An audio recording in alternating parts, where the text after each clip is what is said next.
it's time for the regular meeting of the Board of Trustees for January 28th. Ms. Orich? Here. Mr. Unger? Here. Mr. Waller? Here. Board, I would request a motion to go into executive session in accordance with Ohio Revised Code, Section 121.22G2, to consider the sale of township property, and in accordance with Ohio Revised Code, Section 121.22G4, to discuss collective bargaining with public employees. I motion that we would go into executive session for the reasons detailed by the administrator. Okay, and I'll second that. Ms. Orich? Yes. Mr. Unger? Yes. Mr. Waller? Yes. Okay, we will be back at 7 o'clock. We're ready for roll call. Ms. Orich? Here. Mr. Unger? Here. Mr. Waller? Here. Okay, now, is there anything to report from executive session? Nothing to report. Okay. Let me get, can we all stand for the Pledge of Allegiance, please? I pledge allegiance to the flag of the United States of America and to the republic for which it stands, one nation, under God, indivisible, with liberty and justice for all. And before you sit, we'd like to do a moment of meditation. And with the beginning of 2025, let us take action to be kind, civil, respectful to each other, and to avoid the violence and keep all our EMS, police, fire, anybody that volunteers, please keep them in our thoughts and prayers to keep us safe. Thank you.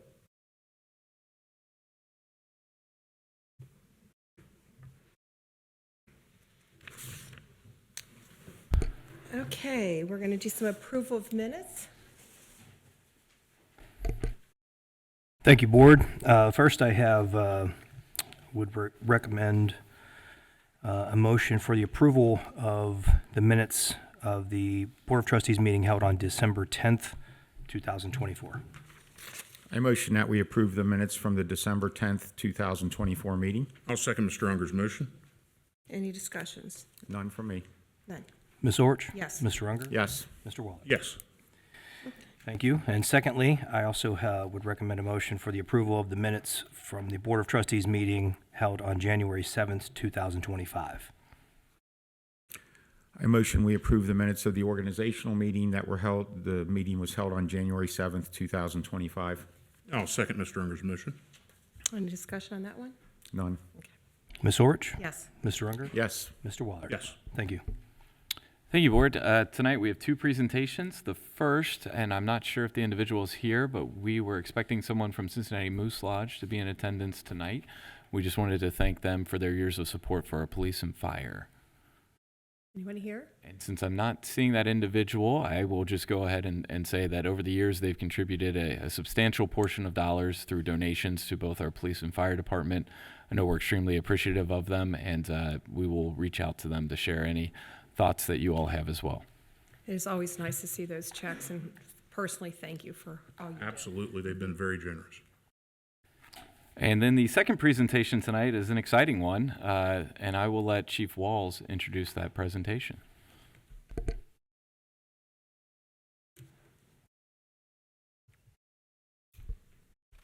Good evening, Board. How are you? Welcome, Chief. Good evening. How everybody doing? Fantastic. Great.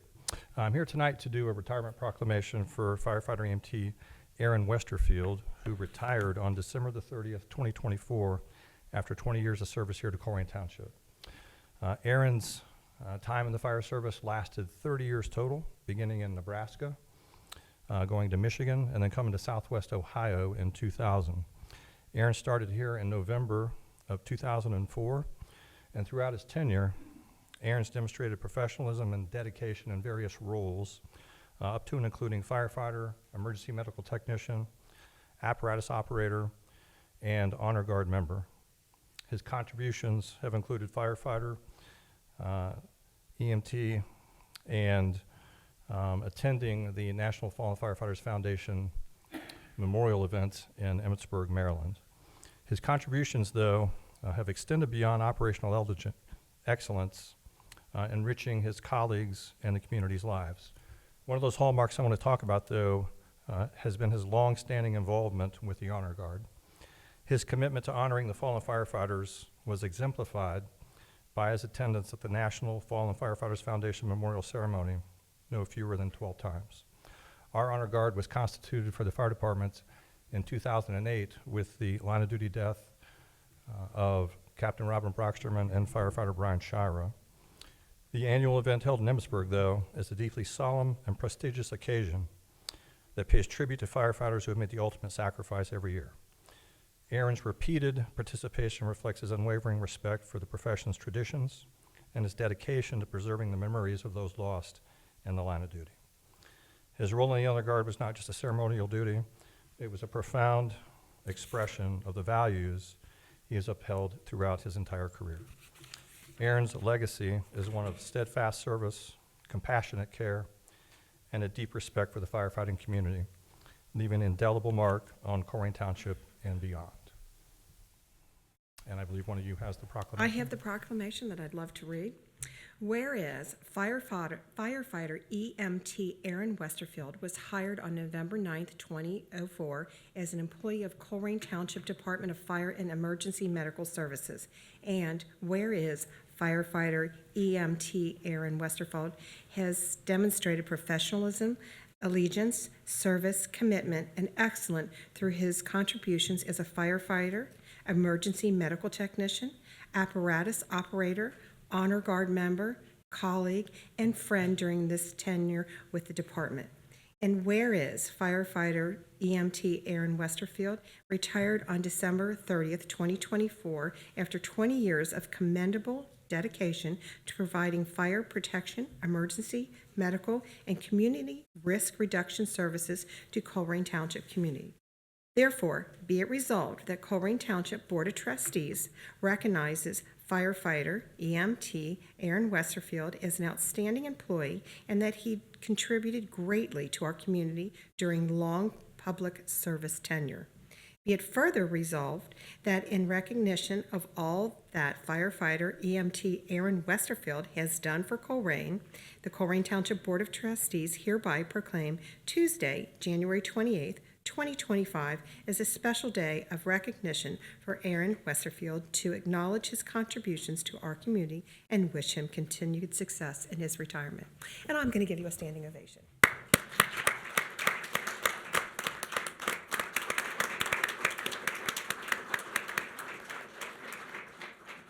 I will go ahead and motion that we would approve that proclamation. And I will second. any- In discussion, yes. The last group of trustees you will look at, I guess, is these three. I know over the 20 years or so, you've probably dealt with a lot of people, and anybody that's ever willing to take on the challenge of working for a local elected government, I sometimes would have to question your sanity. Just because there's so many different personalities in a board that can change every 2 years, but you must have had the skill set to make it through that. And good for you, and I hope that the next page of your life brings you a lot of fulfillment and that all the best things happen. I'd like to thank you so much for all the service you provided to the township and to, I guess you took a Big Ten tour, Nebraska, Michigan, and Ohio. I guess for a lot of people, you ended up on the right end of the Big Ten. So, you know, and also to any family members too, because I know that family, you know, they pay a price too when you're, you know, gone for holidays and working long hours and long shifts and things like that. But, you know, there's just no greater thing than service to mankind, and you've excelled at that, sir, and I appreciate everything you've given to Colerain, Ohio, Nebraska, and I'll even say Michigan. Okay. Yeah. Thank you. Thank And you. another thank you, and I hope all our younger EMS firefighters can emulate your behavior and just succeed as well as you have done. I hope they look at you as the big brother. Thank you. Do you want to take a picture? You want us to stand up here? Stand. Okay. I'm the shortest.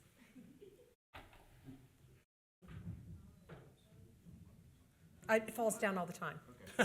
It's not in our budget to fix it.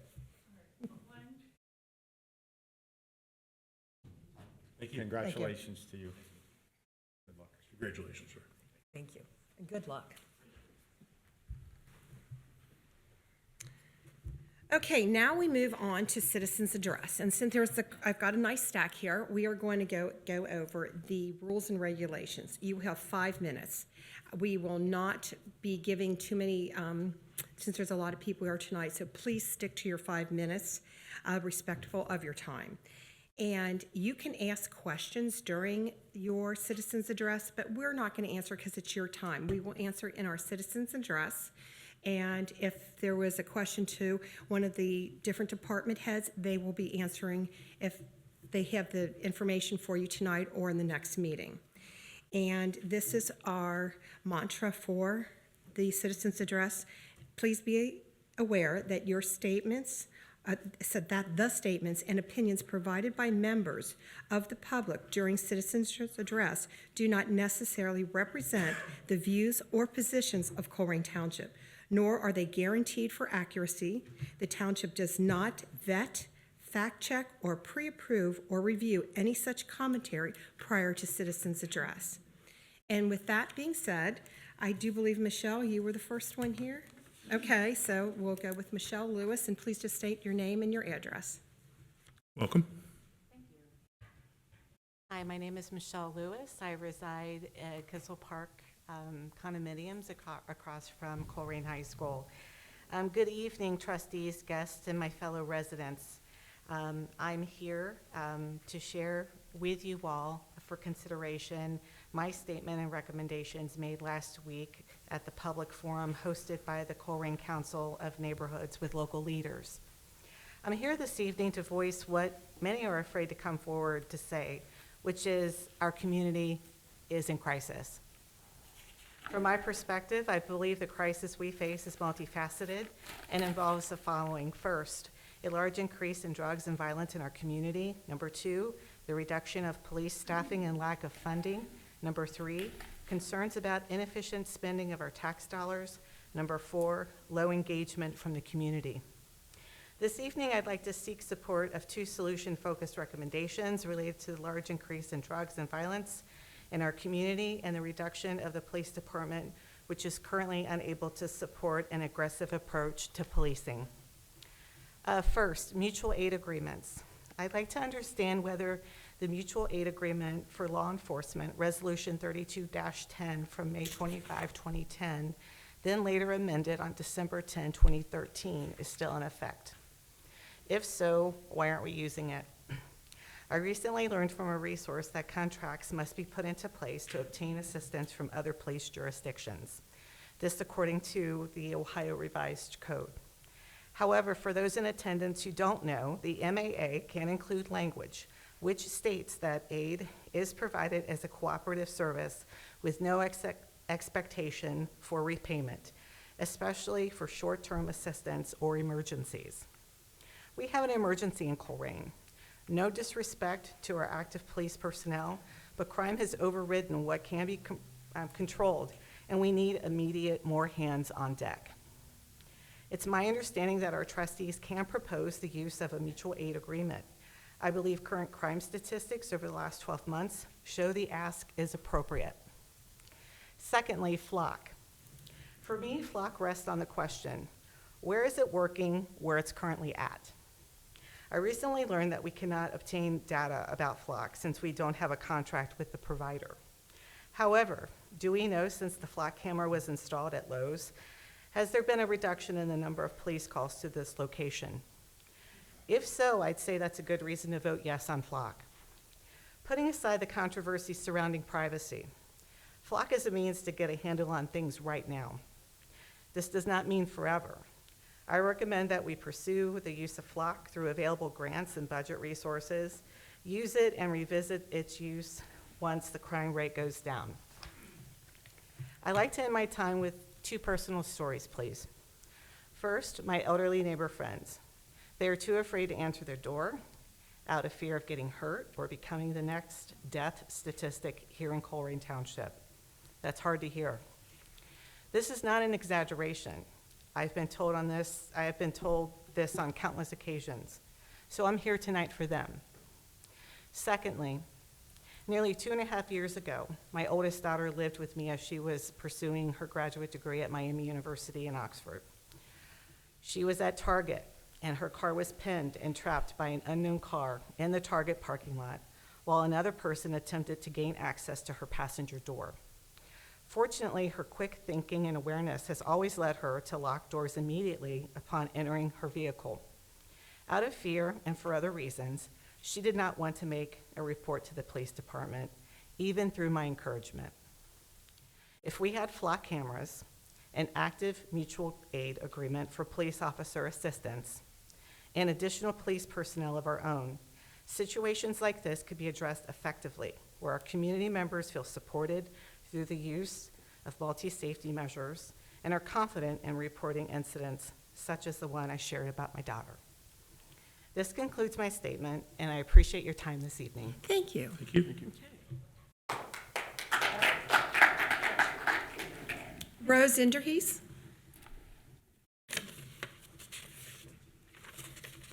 Welcome. Everyone, I'm Rose Enderhees. My address is 9884 Kittywood, and I am also here about the flock cameras tonight. I know that we have visited this twice before, and then Mrs. Ulrich was very supportive, and that it was voted down both times. I do believe that we are in dire need of the flock cameras, and here's what I have found out. We have found out from a couple townships that they are using them and that they are very, very productive with the police officers in these townships. We also know the city of Cincinnati is using them and that Hamilton County is using them. I do feel like if they weren't working, they would not continue to pay for them. I also feel strongly that we have a very good police force and we have an unbelievable chief. And if our chief says to us, we would benefit from it, we put him in office, and I think we should trust him. I don't think any of us are able to do all the research that's necessary or have the availability of all the data. So I would strongly suggest that we trust Chief Cordy and the policemen who are on the street every day giving their lives, and we should do whatever they need for us to help them in assisting them in fighting crime and to keep crime from happening in Colerain. Thank you. Thank you. Stephanie Wright?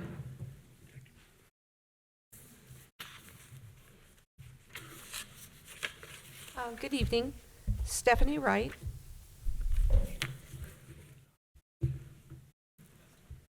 Sorry. We'll give you 6 more seconds. All right. Okay, you'll Yeah, just restart. Stephanie Wright, 3729 Blue Rock Road. I'm here this evening to talk about a few issues that I normally bring up, one being public records requests. Mr. Baker, our fiscal officer, shared with us last meeting in the 1st of January that in 2024 there had only been 500 requests. I took the year off. I'm back. So just on that note, this evening I received some public records requests as I was walking out the door and made copies of them. I'd just like to show them to the board. I'm not sure if you understand the process or how this works, that when you log into the CSR system, you put in a public records request, you ask what you're requesting, and then a response is sent to you. At that time, there's no back and forth. You can't say it's not complete. If you put it back in, they say that it's a repeat, and then they close it out. So it's just this constant ongoing hamster wheel that needs to stop. It's very clear what I asked for in these records, and it's very clear that I did not get what I asked for in these records. I'd like to present these so they'll be on the record. Thank you.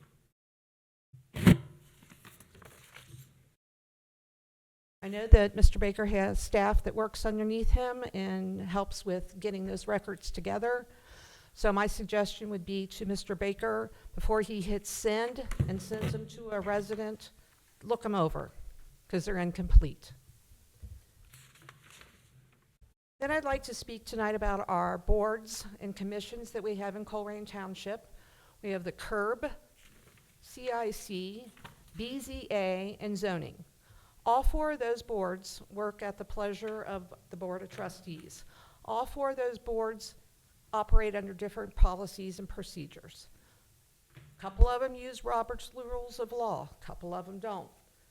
Some meeting minutes are recorded and put promptly into a binder for public record. Others don't. There's no consistency to the boards that you three have appointed. I asked at one of the meetings, who was appointed by whom on our township? They didn't know. How long is your term? I don't know how long my term is. I'm new. So, you know, you might have great intent with selecting someone who you believe will represent you and your ideals of how you want things to be run. But these people don't even have common sense to know who appointed them or how long they are to serve. I would ask you to look into that, please. About the flock cameras, not my forte, don't really know. Unfortunately, I think Colerain Township is pushed to its limits and something needs to be done. So those who have researched it and are passionate about it, they have my support in trying to make our community better. Who would pay for those flock cameras? I know our police department's levies have not passed the past 2 times. Would that come out of the general fund, or would that be paid for out of the police department fund? And closing, back to the boards and commissions, just wanted you to be aware that the 4 boards that we have 3 family members that serve on 2 of them. That, to me, as a resident, is a conflict of interest. I don't believe that someone and their family and themselves should serve on the same board and set side by side. Thank you. Thank you. Okay, next, Jenny Braun.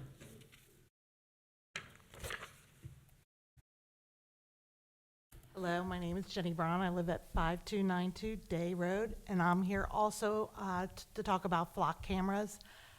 I heard on Channel 9 News that they were going to have a safety or violence meeting in Colerain Township. That's how I found out about it. Then I saw it on Facebook, and that What's Up Colerain. So I decided, instead of complaining all the time, I'm going to show up and find out what's all going on and how they're going to come up with solutions.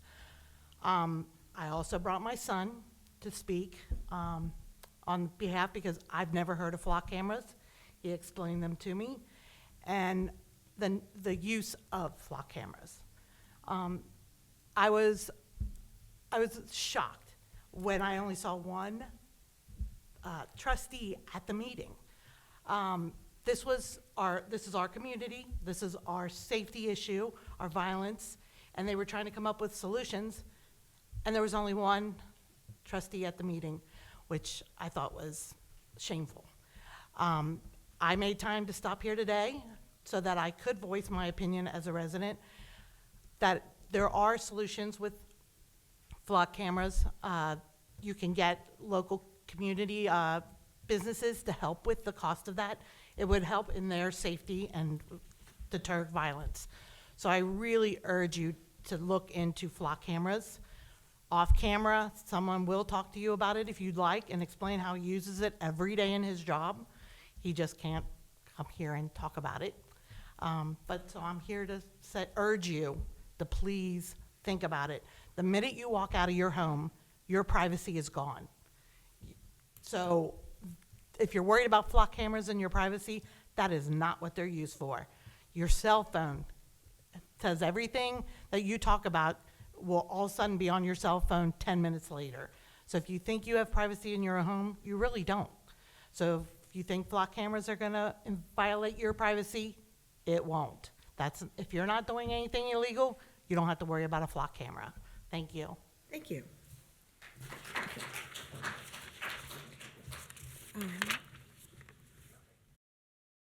Clifford Bernhardt?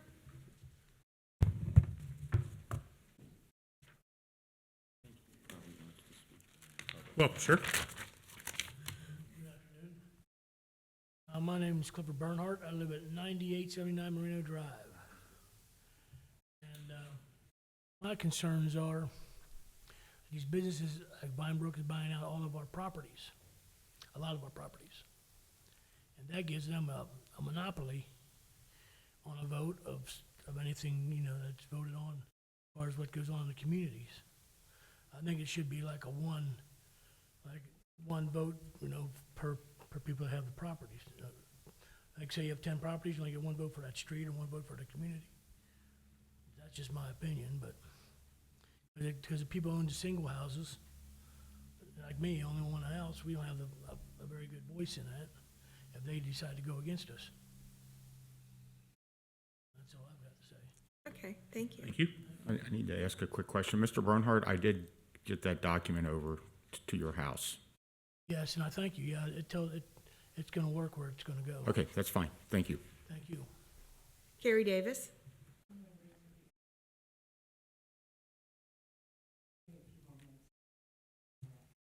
Chad Ballard, please.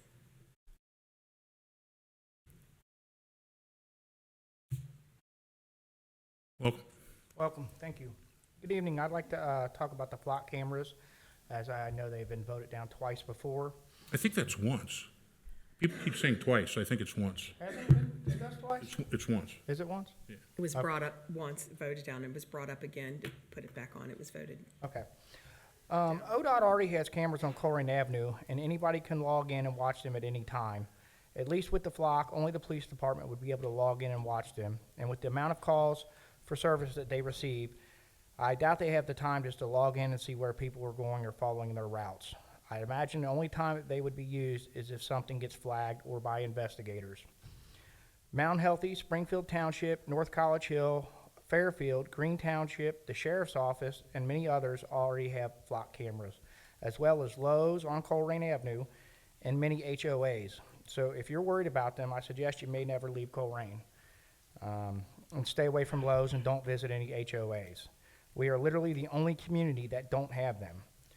We often hear that crime committed here is from people who travel here and don't live here. Why is that? Could it be because we are the only community without them? Maybe.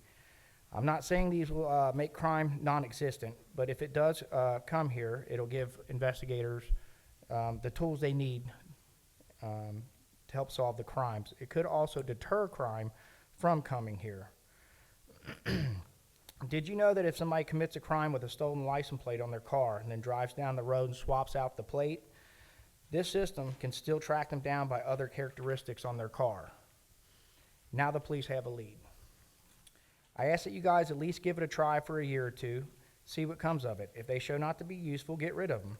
I've seen the board spend money on worse things, like studies on roads that we don't own.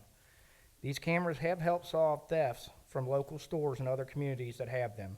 This may be a good way to attract new businesses to the area and keep the ones that we already have. Over the last week, I have spoken to every police chief around us that use these, and not one of them has had one bad thing to say about them. This is a list of all the communities with them, plus many more. And on this map, every green dot represents a camera. We're up here with nothing. So I would like to give this to you, and also I've got a copy of emails from the police chiefs and their opinions on flock for every one of you. Thank you. Thank you. You still have over 2 minutes. You want to talk some more? No, I'm done. Okay, okay. Thank you for all your hard work. Thank you, sir. Okay, Lori McMullen, would you like to please come up?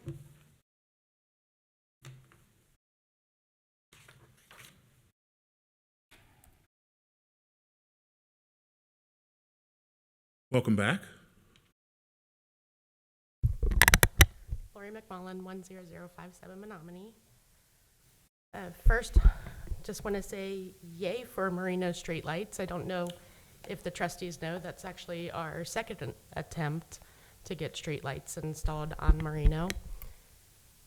So we started the first time when COVID hit. I couldn't knock on people's doors at that point in time, so we had to stop. Took us about a year and a half this time to get enough signatures to proceed. We have a couple people we want to thank, residents on the street that helped us.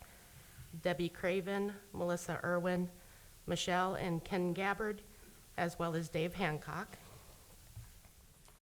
So we're looking forward to your yes vote on that. So to start what I'm here for, I thought I'd take a different spin on the conversation. I've spoken about flock before in the past. So, good evening, trustees. The title trustee means many things to the residents of Colerain, but the one I want to talk about is our trust in you to make the right decisions to keep us safe. Being safe is a very broad ideal, but tonight I mean our physical safety due to criminal acts, as well as our digital data privacy safety. I know you all don't know me personally, but in my day-to-day job, I'm paid to keep our computer systems aligned with best practices and in compliance with global regulations used by the FDA and other regulatory agencies, such as being compliant with FDA 21 CFR Part 11, ICH, GXP, GDPR, Annex 11 in Europe, and so many other acronyms I could go on for my 5 minutes. Data privacy is not a new topic to me. Citizens expect companies to follow applicable regulations and have policies and safeguards in place to reduce the risk of data breaches. We also expect a certain amount of control on how our data is used and stored, encrypted, as well as destroyed. In the case of Flock and other license plate readers, there are regulations, rules, laws in place to help reduce the inherent risk of data exposure. However, there is not a computer system on the planet that is 100% safe from being hacked. If you believe that, you're wrong. Hackers and AI are actively trying to get into your servers right now, and that is an absolute fact. It's how these data breaches are lessened that matter. For residents, we recognize there's a certain amount of risk associated with license plate readers. For example, if there had been a camera at Colerain in Springdale tonight, it would have documented a blue Chevy Equinox, license plate number FOP 9641, with a white shark sticker on the back window, drive through around 6:45 p.m. Or if there was a camera installed on Blue Rock Road, it would have documented a brown Chevy Venture minivan driving through there too. If the data for those two vehicles were stored on Flock's camera servers that got hacked within the 30-day storage window, the description I read about each of those cars, all of the information the hacker, that is all the information the hacker would have. License plate readers are not collecting drivers' names, address, phone number, emails, social security numbers, pictures, appearance, race, gender, or who the vehicle is registered to. If they wanted personal information about you after that breach, they would need to then hack into the Ohio BMV website for that. For me, that's a risk I'm comfortable accepting for the safety of me, my family, my friends, my neighbors, and my community. Oh boy. I keep mentioning Flock, but I do want to state that I recognize there are other options available, some where the vendor assumes all the risk and responsibility with hosting our data while we still own it, or others like Bricada, where Colerain Township would host and own the data. Either way, residents are being asked to put more trust in someone else to keep their information safe. In today's world, it is nearly an impossible task, but being in the working world in which I clock into every day, my vote is for the experts and not the township to house my data. Thank you, Ms. McMullen. Your 5 minutes is up. Yep, you're good.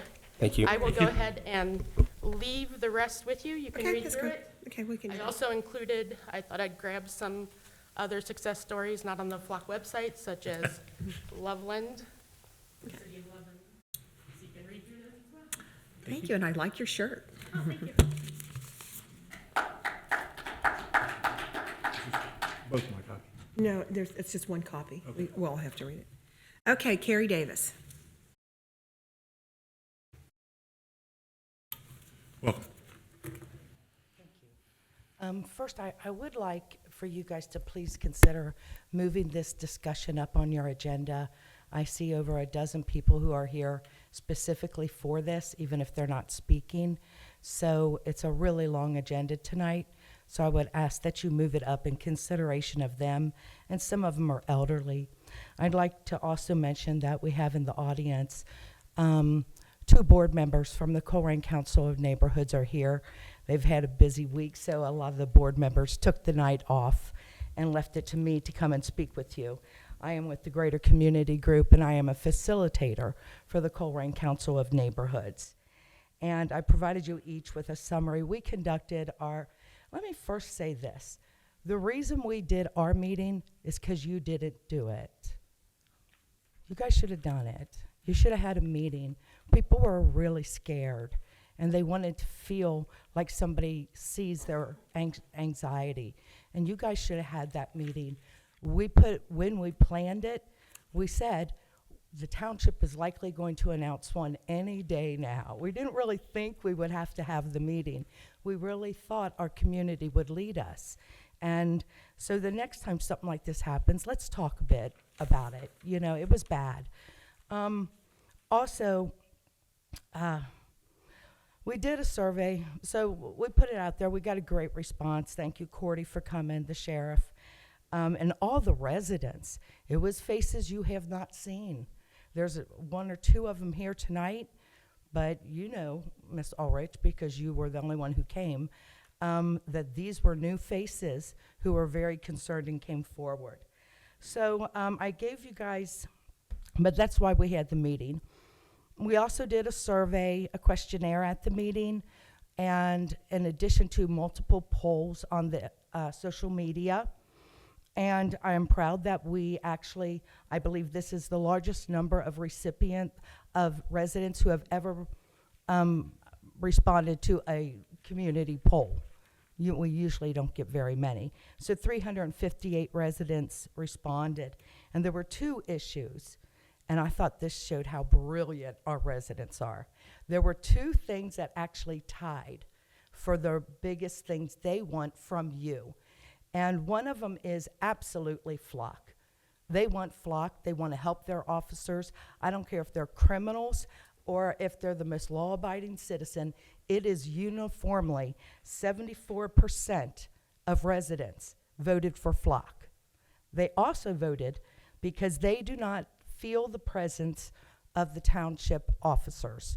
And so the other thing they voted for, 74%, was to have a patrol tracking equipment installed on the police officers' cars so that Cordy, when he gets up there and says, no, my officers are doing this, my officers are doing that, he's actually got data so we can dispel the myth, or not, of our officers not being expeditious in their duties to us.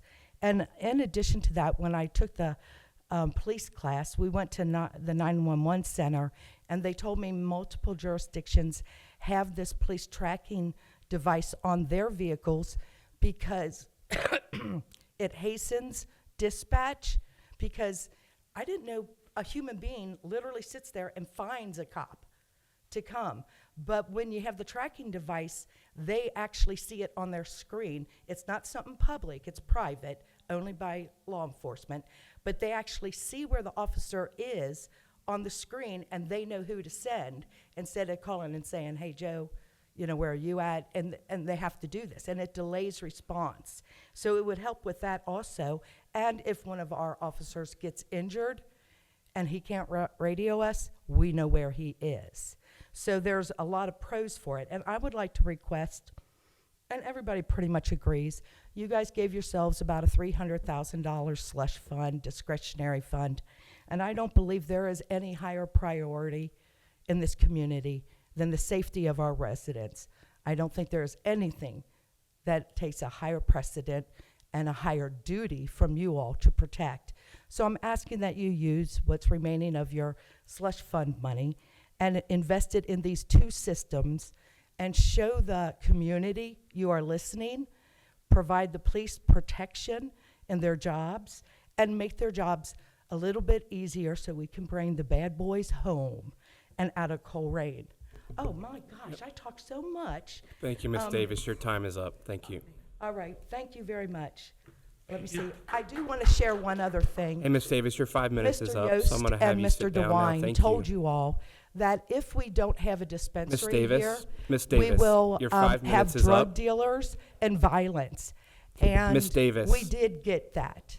We did get that. Ms. This is Davis, I'm going to have to in ask you to large sit part down now. Your due 5 minutes is to the up. lack of dispensaries. Thank you, and welcome. Nice to meet you. Okay, we'll go to administrative reports now. Sure, and the first administrative report, while I pull it up, will be delivered by Fire Chief Alan Walls, if you'll bear with me for a moment. Welcome back, Chief. Good evening once again. I have an administrative report for December of 2024 to wrap out the year. We had 833 EMS incidents. We had 183 fire incidents. We had 40 calls into the Pleasant Run EMS contract area. We had 1 call into the West College Hill Golfway EMS contract area. 2 significant fires. 8300 block of Staley Drive that resulted in a death of the occupant. That fire has been ruled accidental by the State Fire Marshal's office. We likewise had a significant fire in the 2800 block of Gross Venor. We had 2 technical rescue incidents. We had vehicle extrications on the highway on December the 7th and December the 31st. Property value lost for the month was $160,800 for a total of $803,250 for the year. Property value saved, though, was $321,193 with a year-to-date of $16.7 million. We had an 89.13% save rate for 2024, and we protect approximately $1.5 billion in property here in the township. Average response time for the arrival of the first unit was 4 minutes and 45 seconds, and first unit on the scene less than 6 minutes was 76.69%. As a side note, this year is the 50th anniversary of a township fire department.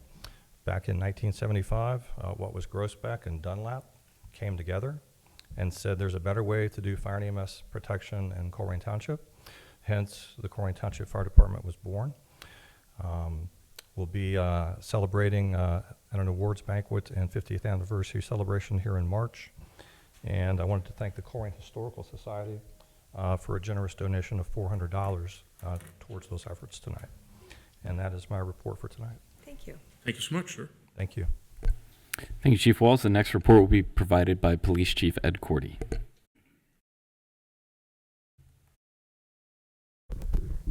Evening, Board. Good evening. While we have the December stats up there, I decided to go a little bit different. I want to go over the entire year's stats, if that's okay with everyone here. So for the year, the police department responded to 45,213 calls for service. That's an average of 124 per day. We conducted 3,841 traffic stops, handled 1,587 crash reports, made 1,171 arrests, 111 OVI arrests, wrote 3,574 citations, and had 16 vehicle pursuits. We look at overall use of force. We had for the year 39. One of those being obviously Kroger's was a shooting. We had 3 usages of strikes, 5 deployments of pepper ball launchers, 7 usages of OC spray, 9 physical takedowns, and 14 tasings.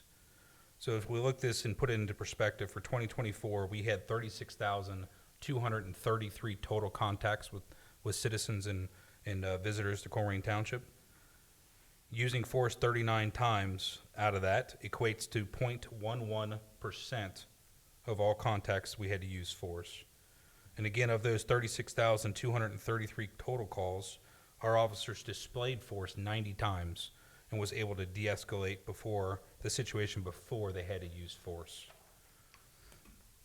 No rhyme or reason. Busiest day of the week for the entire year was Wednesday. I was going to guess Wednesday. I wouldn't have guessed it. I would have guessed Friday, Saturday, and Saturday was the 6th slowest day. The busiest hours, once again, between 8 a.m. and midnight, with the busiest hour of the day being 4 p.m. I want to talk about impact for a minute. This is just for our 5 officers that are in the impact unit, being 3 investigators and 2 patrol officers that are uniformed. They conducted 385 targeted traffic stops, handled 190 felony charges, 186 misdemeanor charges. They seized 2,539 grams of marijuana, 3,439 grams of methamphetamine, 16 unit doses of fentanyl, 199 grams of fentanyl, 39 grams of mushrooms, 1,599 grams of cocaine, 1.5 grams of, pounds of cocaine in one single bust, 3 grams of heroin, which is a little bit low compared to the rest, 18 firearms, towed 93 vehicles, recovered 5 stolen vehicles, 53 canine deployments, and assisted the road with 940 details, conducted 967 hours of investigation, all while executing 25 search warrants. I'm standing here before you to tell you that is the tip of the iceberg. If we are able to have a little bit more proactive policing, I wouldn't even begin to think what those numbers could be. Just an update on our current staffing. We have 58 officers. We are, that is not counting the 2 officers that we had that just started the police academy a few weeks ago, and we currently have 2 vacancies. If I may respond to a couple things that were said. We do have a mutual aid agreement. It is in effect. We do use it, and so does every other agency in Hamilton County. We will respond into North College Hill, Springfield Township, Green Township, wherever, and they will respond into us to help us back and forth. There is not any sort of expectation for payment for that. It's just a mutual agreement that we assist each other. Yes. And Ed, if I may on that, it's very rare for another agency to take on dedicated patrol on our behalf. It has happened. It happened in the wake of Dale Woods passing away, where we had multiple agencies coming in and covering the streets for us because our officers had to be in other duties at the time. We did a similar sort of reciprocity for Springfield Township when they lost their officer in the line of duty, Springdale as well. But ultimately, at the end of the day, and the sheriff's office is probably a good example of this, if you are relying on them for dedicated patrol, or too often they will come to you and say, we will not be showing up unless you pay us for these services. And that's no different than what we see in the fire service as well. If there were a fire department that would go under, there would probably be a brief period of time where everyone would help, but then at some point those communities would be looking to be compensated for those efforts. Beyond that, there's also clauses in collective bargaining agreements that kind of limit what we can do and when. And to add on to that, to have by Ohio law, the taxes and the property taxes and the money that actually goes to the sheriff's department, that is for the usage and the payment of court services and the jail officers for actual supplemental patrol, and it would be supplemental because we have our own police department. It does require additional contracts with the sheriff's office to bring them in. I will tell you, I talked to a deputy just yesterday, and they don't have the deputies to come into Colerain to be able to supplement us. Their staffing is an issue as well as ours. I can't answer the Lowe's reduction. I don't know that one. And we obviously are looking into grants every way we can. See lots of support for Flock. Certainly just go down here. Ed, if you were willing to speak a little bit to dispatch and how that's handled. Yeah, that was actually, I think, the next category I have. So some police departments do have it to where they have GPS on their computers and they can see where different officers go. Our officers are a little bit different, and we don't utilize nor feel that we need that simply because our officers are on a daily basis listening to their radios. We're set up in different beats throughout the township, and you have dedicated response for that officer for this section. Our 4 beat is the Northbrook general area, and we would respond to that. But if our officers also know, as well as the supervisors know of each shift, that if, say, the Northbrook beat is tied up or is trying to catch up from different reports, we supplement and move our officers around as need to be able to expedite the response to each one of those calls. So while the GPS might do that for us by a dispatcher sitting there, our officers are already doing this on a daily basis, real time, without the need of having another entity micromanaging our officers. And internally, you have the ability through body cameras to know at any given point where each officer is in the township. So we have the ability to, when the body cameras are active and they're actually doing that, we can pull up their body cameras and respond. It's actually called respond, and see what's going on. And we've already used this multiple times to be able to help identify where an officer is that's not responding to a call or the radio run.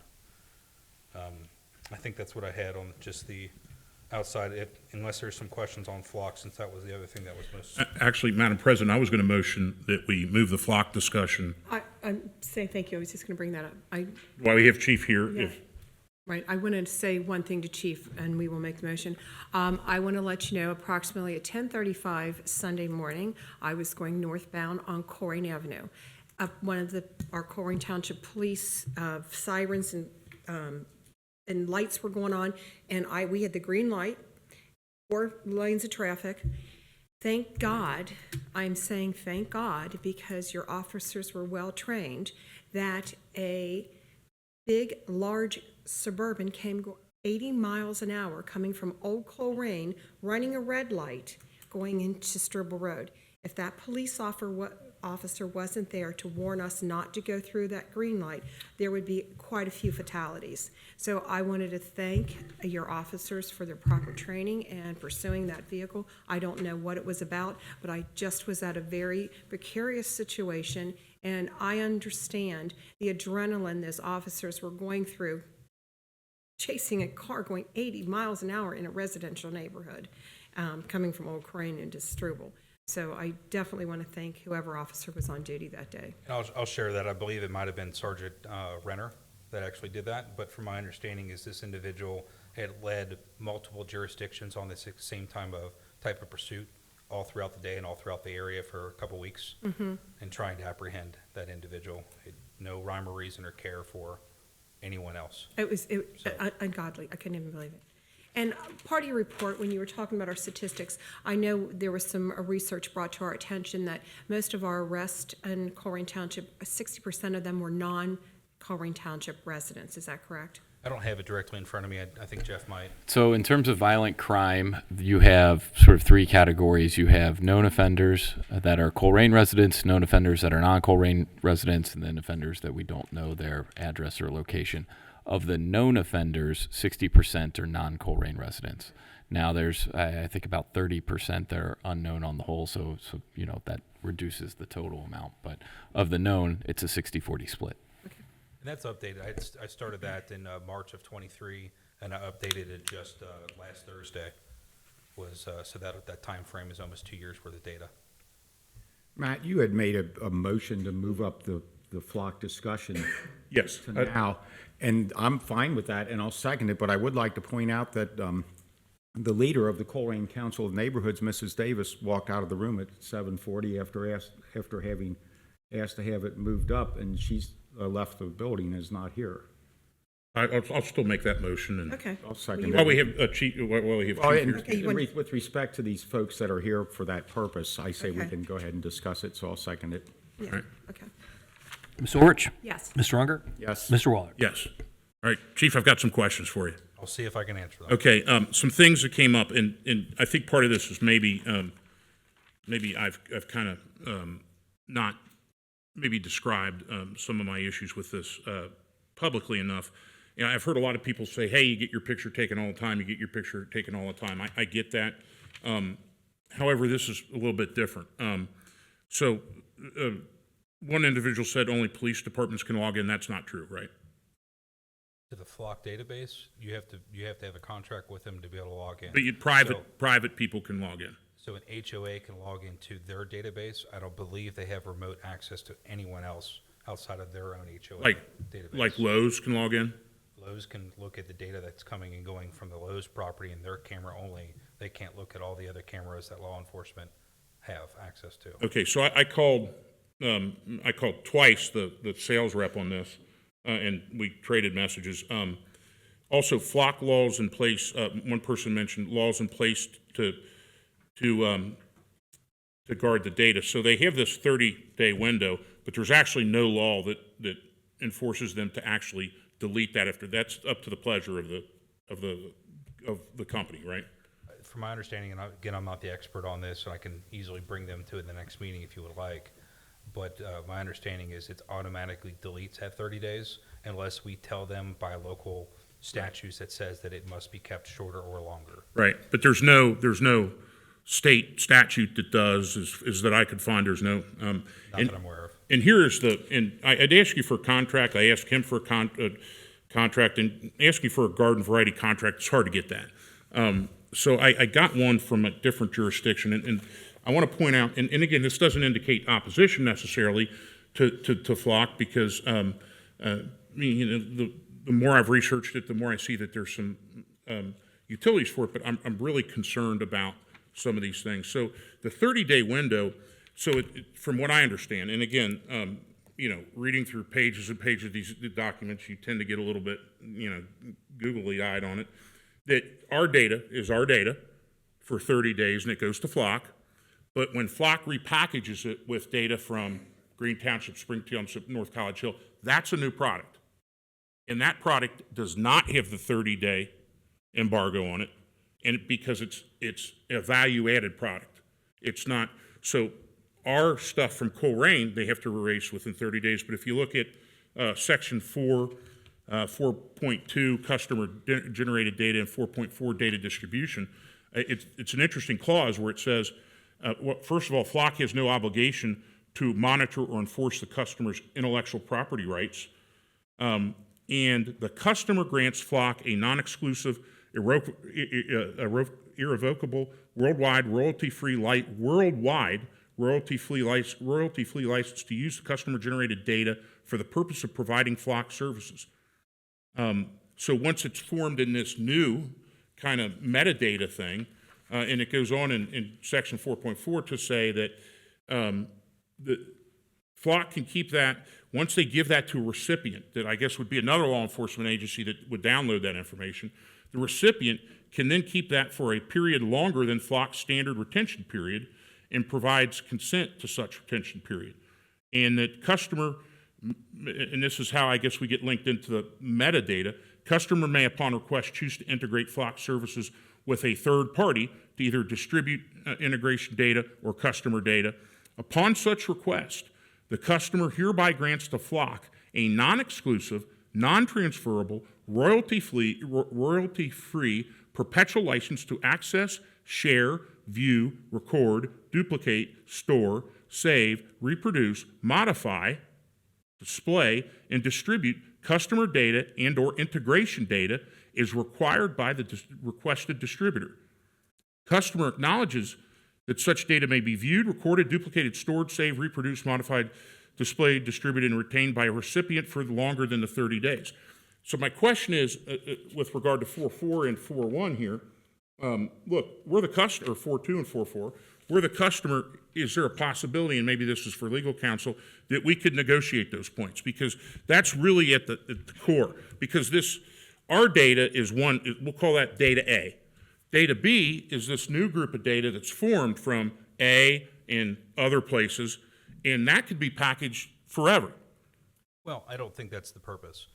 So again, I'm not the expert on this, and I gladly can bring somebody from their governmental section to this, which was offered to me yesterday. Okay. So we can easily bring them on the 11th to be able to discuss and answer these questions and have those answers. But to me, everything you just read is a lot of legal conversation, but it really just sounds like the same thing Axon does. He's chomping at the bit over here, our legal expert. I'm not chomping at the bit, but it is a bunch of legal crap, right? It really does sound like what Axon does, where if we're involved in an investigation with another jurisdiction and they need our stuff, we can share it with them, and then they create a file, and then we're allowing them to be able to host our data, our body cam data, on their case file for their arrest. And it's the same thing when you do an international. I've been on the street where I've ran people, and I have a warning that comes up talking about Interpol. And I would get phone calls from Interpol saying, why did you run this individual? How would you have it? That's a worldwide usage for the exact information that's through NCIC. Right. So again, I see that, and what they're saying is taking that data point that's our information, and it becomes a case that's worked through, who cares what jurisdiction, or even Interpol, to where we can share it to them, and now they can have that file as part of their file. For you as a law enforcement officer, but now that you introduce the variable of private groups can purchase this, that's the concern to me. So, and now we can get pictures, not only of the license plate, but we talk about bumper stickers and things like that. What if somebody's driving down the street, and I'm not worried about our local law enforcement, I'm worried about greater units of law enforcement. What if somebody's driving down the street with a F Joe Biden or I hate Trump, and the wrong person's in the White House at the wrong time? Is that data that's going to be used against them, and am I providing that data? It's a felony. That's a felony to do that. Well, right, but now the differences between this and other license plate readers is it gets a large metadata. They get 1 billion hits a month with this. And in the more places that so it's not a matter of, hey, he doesn't want to get his picture taken. No, it's a matter of this creates a metadata base that I don't know. And once they start plugging in AI uses, so I guess my question is there a way, again, we're the customer, we're buying it. I think we have some leverage in that matter. Is there a way that we can negotiate out like some of this 4.244 language so that we feel that, so at least have a little bit protection? Yeah, thank you. If I may. Yeah, yes, sir. We've certainly negotiated with Flock with a number of the jurisdictions where we serve as the law director. I don't have the benefit of having that contract in front of me right now, but it is, I think, a pretty standard form that they use. We've certainly gone back with them on certain items. I will reinforce, I think, what Chief says, understanding your concerns, but I think what they're getting at in those sections, again, not looking at them right now, is, the data is generally kept, what I'll say, in the cloud for 30 days. Unless we're using it as part of an investigation, we then can preserve it for a little bit longer. I think that the thought is, and I'm going to use an example. I have a township client that was using this with, like, they're a suburban township. Gangs, kids from Cincinnati were coming up with stealing cars, right, out of neighborhoods. And they were able to basically trace them all the way up 71. And they were getting information from these Fox from the different, and they would take that information and download it as part of their investigation. So even though it may have been Sycamore Township or the city of Montgomery, it's their data, right, customer data, right? Right. When they downloaded it into the township's possession, it was converted and kept longer than 30 days. So completely understand what you're saying. My understanding on the private access is it doesn't have the same use as the law enforcement Okay, well, does. I need somebody. Yeah, but I would encourage you, again, I have no dog in this Right, fight, right. but the government relationships, they are salespeople, I will Right. hedge that, but they are able to answer a lot of these very technical questions. And I'll just add one little simpler to what you're saying, Matt, is how would you match that license plate with the name Matt Wallard or Dan Unger? If somebody like Ford or General Motors has that at one of their car dealers, and I'll use the example that my wife's car is in the shop right now, they list my car with my wife's name and that license plate number. So all that Ford would have to do is get on the Flock system, and they could mesh it all together and match a name to every license plate that's been at a Ford dealer in the United States. So I mean, just the potential for this data to get all over the place is very real. And Flock is a for-profit company, and it wouldn't be to their benefit to destroy their data. And yes, maybe by contract it gets deleted after 30 days, but I'd have to think they have all this backed up, or they would destroy the value of the company. I get it. Those cameras would help a lot. I didn't hear one and thank you everyone who showed up to speak here, and that's why we've moved this up on the agenda. One of the speakers mentioned, let's just set aside the privacy discussion for a minute and talk about these other items. And there are other cameras, such as the Verkada that Lori mentioned, where we would own the data. And there are municipalities right around here that use those: St. Bernard, Springdale, Miami Township, Sharonville, the city of Montgomery, Warren County. There are other camera companies that don't have, a third party hosting that data off-site. We would own the data, just like you own all of our police records. But those particular cameras don't do the second part of what we need the Flock camera system for, correct? My understanding is and I'm still waiting to get the final answer to this to confirm this, but everything that I've been able to research on Verkada, it doesn't have the database that's able to go back and forth with the FBI's NCIC database that'll be able to tell us about critical missing people, runaways, stolen vehicles, somebody wanted for murder. None of that, any serious and violent So how would the crime. critical missing people blend in with Flock? If my relative was missing, you would put in his license plate If number. you And went missing tonight and your wife and that said- might happen. I'm looking at the crowd here, so. If you went missing tonight and your wife reported you, we would add you to your vehicle. We would have your information, we'd have a critical missing, we would have that entered, it would go into the NCIC database. It would be attached to your vehicle, and then whenever you would go past a flock camera, it would alert us instantaneous that we have a critical missing person that has an NCIC warrant or flag on them. Same thing with a stolen vehicle, same thing with a murder warrant.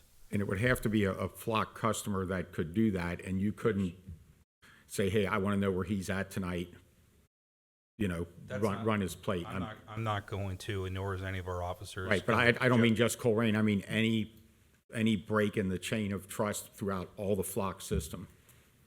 Again, our officers are not gonna jeopardize our civil liberties or. Right, the and fact that I don't we mean might- Colerain, I just mean Well, let me- in general, so. None of our officers are gonna commit a crime and put themselves in civil liability or in jail to wonder where you're at. Right, and And I think that at the micro level scares me least. But there have been instances where, not within this jurisdiction, but other jurisdictions where police officers have documented instances of police officers stalking ex-wives or husbands through it. And I believe you run tight enough ship that I'm not worried about that. And I think it's probably a little unfair for me to throw this legalese and this technical stuff because I'm getting it from you who got it from someone else. So it might be best to have the representative come in here. And I'm not saying no this time to flock. I'm saying these are my concerns. Yeah, I understand that. Yeah. And If you can get these concerns, if we can get beyond them somehow, I don't know what that looks like because I don't sell flocks and I don't buy flocks. But there's certainly probably some third way that we can do this because the more I looked at it in our discussion, I don't know, a couple days, I've talked flock for so many days, I feel like flying away. But our discussion a couple days ago, yesterday, on this, gave me a new understanding of how these can be helpful. And I buy that. But, and somebody talked about, our job as being trustee, the trust of safety, but I also believe that the job, we take an oath to the U.S. Constitution, the Constitution of Ohio, and we have to protect the U.S. Constitution. Now, we talk about this 28-day rule. And I'm not a lawyer, but I'm under the impression that 28 days is pretty important because if you keep data over 28 days, especially cellular data, that now you need a search warrant for it, a Fourth Amendment, but it doesn't apply with flock because it's metadata, and that's still being litigated in the courts. And you're probably if you search lawsuits with flock, there's so many that are going to be adjudicated, and that doesn't scare me because it will just be one of another if somebody sues us, and it seems like we're going to be, I think, ahead of the game on that and reacting to what the courts say. But I think that's going to ebb and flow too, with that 28-day being so crucial. Is that right? Is that? I think it's context specific, but in Okay. general, there's a 28-day kind of as a baseline. And when we talked about the Axon example, that's somebody that there was a warrant out that's going to court, as opposed to somebody else just driving down the street. So, and we live in strange times. Yeah. How many cars do we have right now with license plate readers? We don't have any that are operable. How many did we have at one At time? one time we had 2. So the last time we had this conversation, we still had 1 at the parking lot, but we don't have any of that stuff. Is it just because they're dated and they need to be replaced, or? They ran on a Vigilant system, which came out in 2007, which is what majority of the city of Cincinnati has, and they operate. Vigilant has not been serviced or has not been really very well operational for quite some time.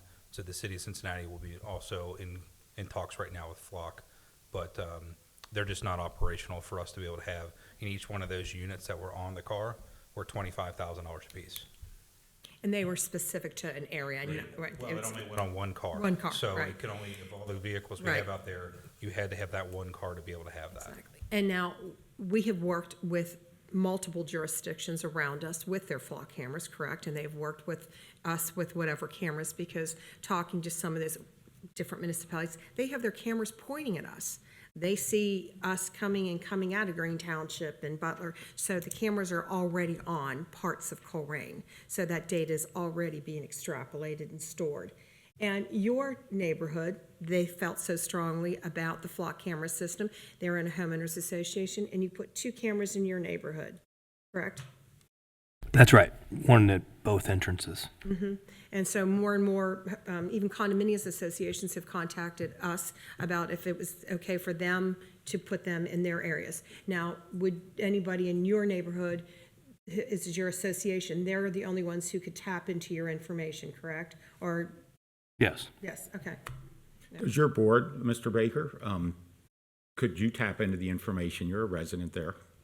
No, the HOA board has that ability.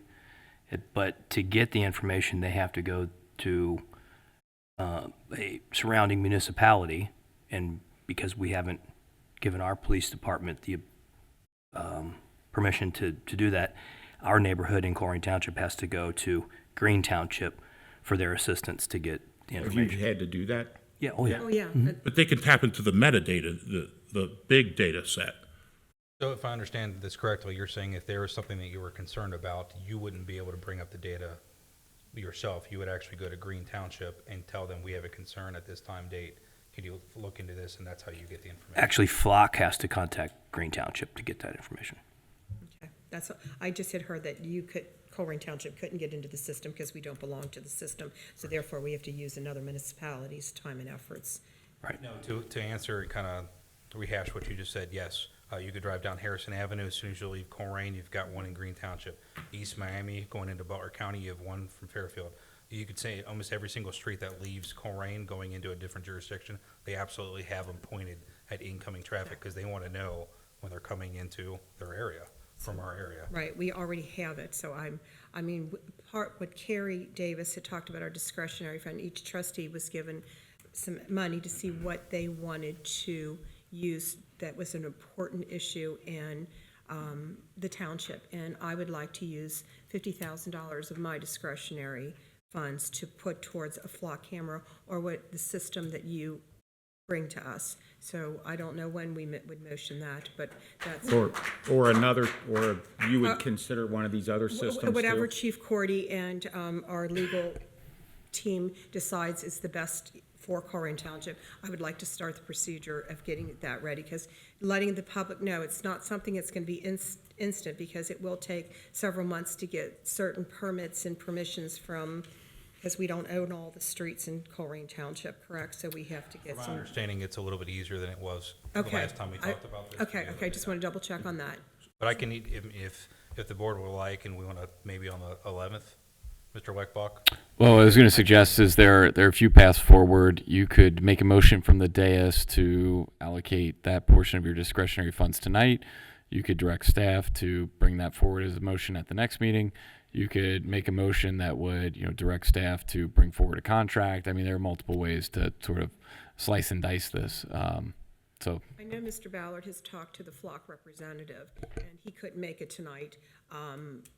I don't know if it'd behoove us to make an appointment with this person to explain all your. I do. Yeah, I'm telling you, I'll support this, but I need to feel like I just I'm. want to let the public know, I am 100% for this system, or a system like this. I need to make a good faith effort to these items that I'm concerned about, to at least try to negotiate that, because that very much concerns me, because I don't know the answers to what they can do with that. It's like, look, I teach high schoolers all day long, and they argue with me over TikTok, and I'm like, look, it's the metadata. China's not going to hack me. No, they're not. But it's the metadata, and I don't know what they can do with it. And if I did, I wouldn't be teaching you. I'd be somewhere else making 6 figures. If I may, and I might be out of line here, talking with the rep, they are able to come on the 11th. Okay. To be able to bring their governmental, to be able to answer your questions. No, But I also, appreciate the getting ahead of that. I anticipated this being, being the third time up here. I anticipated this being something, and I asked for that exact scenario, and they were completely on board with coming and trying to answer some questions that all three of you might have. I didn't know this was going to be on the agenda till Friday afternoon. Could you have them? It was a yesterday conversation, so.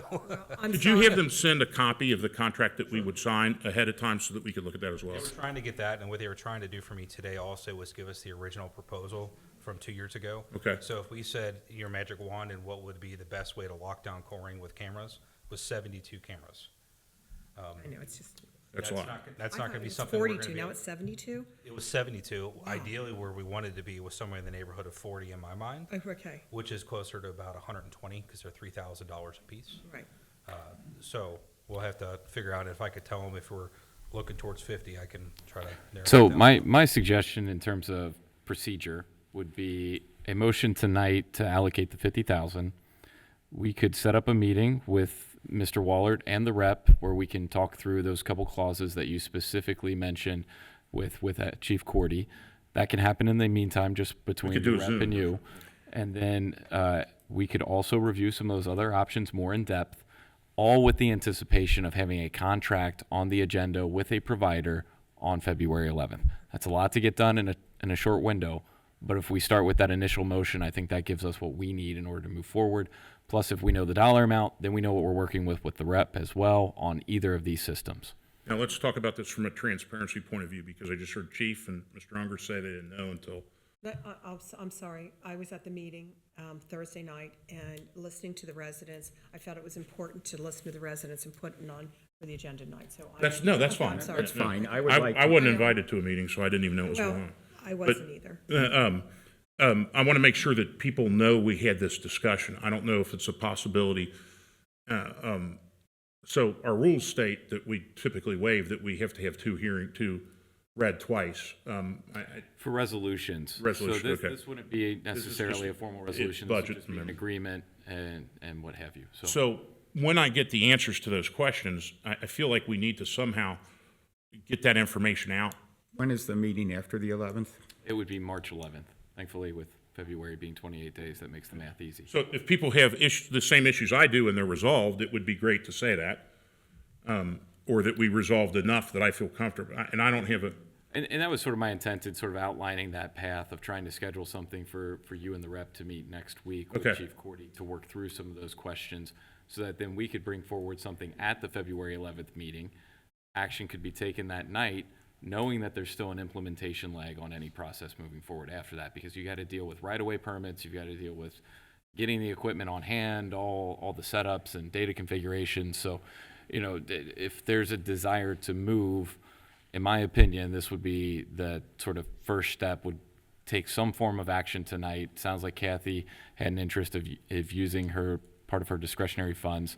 And maybe if that motion is the first piece, then we can start the pathway as staff moving forward. and I'll amend Kathy's motion to, Ms. Ulrich's motion to add 20,000 from my discretionary funds, bringing the total up to 70.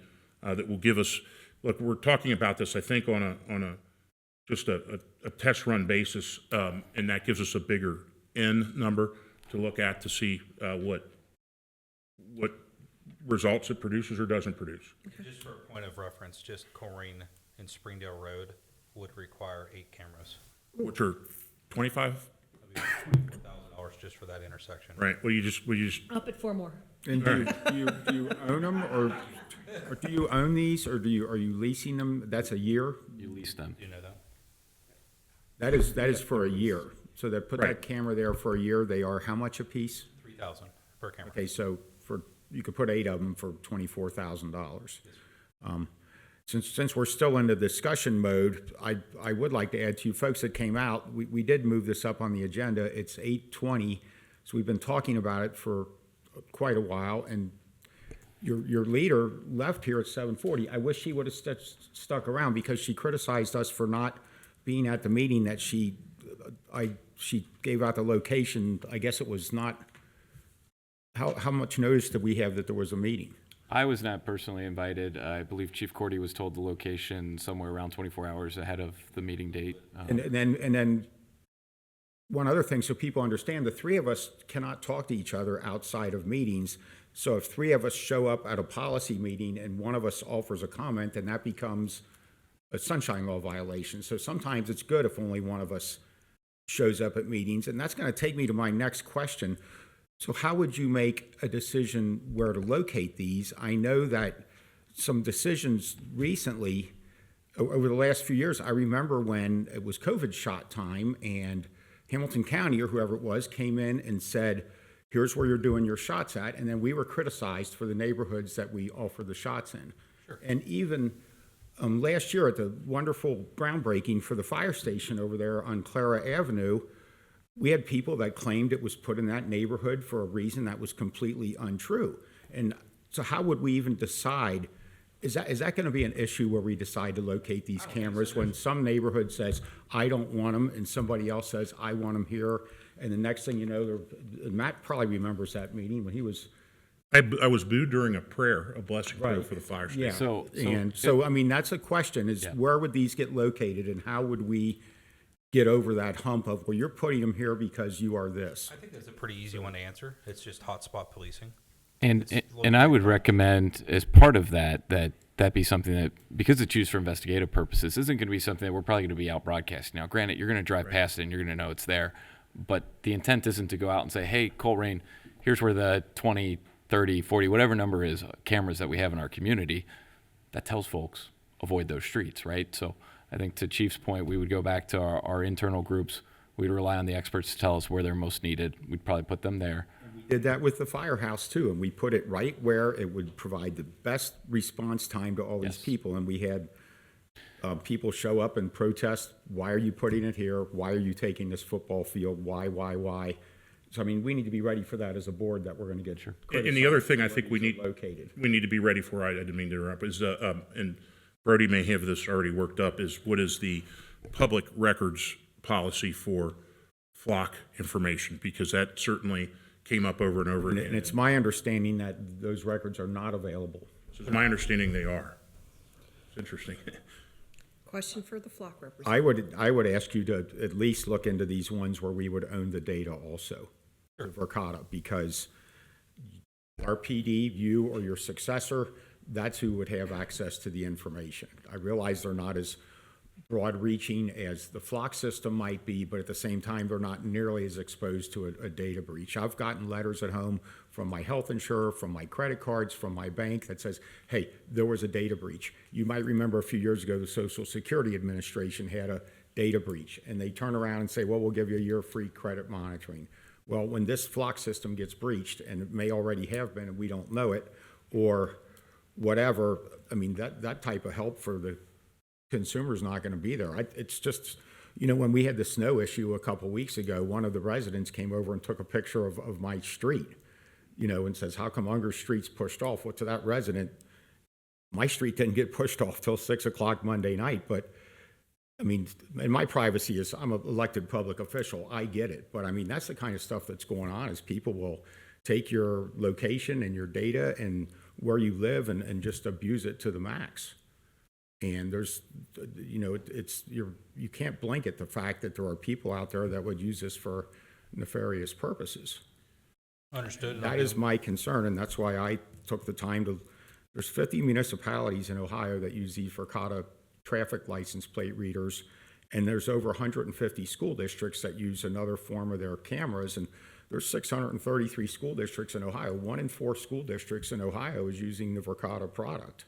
And you know, it sounds like the two of us want to move forward with more investigation of that. So, yeah, I understand. In typical due diligence, I'll look at 3 and pull forward 3 and see what I can just find. please, you know, consider the data thing, because I'm Sure.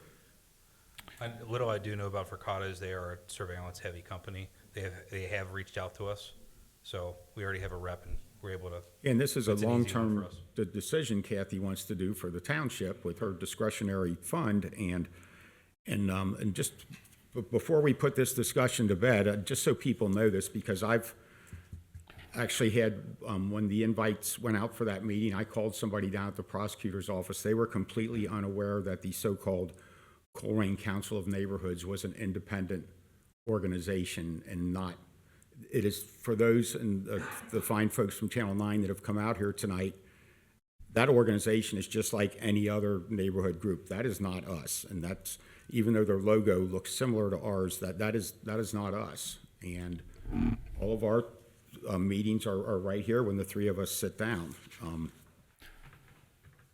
So here we are. So I've motioned, or Kathy's motions, I've amended it. So if you all want to make just one motion, that would be to utilize $50,000 of Kathy's discretionary fund and $20,000 of Matt's discretionary fund for To give it to the police to use for the as they police would. department for investigative license plate reader technology. Pilot. And then we will bring forward a contract with a vendor at an upcoming meeting once we've done the due To add it diligence to that their we lined budget. out. So I'll motion that we use $50,000 of Kathy's money, and $20,000 of the discretionary fund assigned to me, to Add to their budget for the police add to the department. police budget for Pilot. a pilot program, license license plate reader program. And I'll just point out that I think some people have been critical of this 100, but this is what it's for.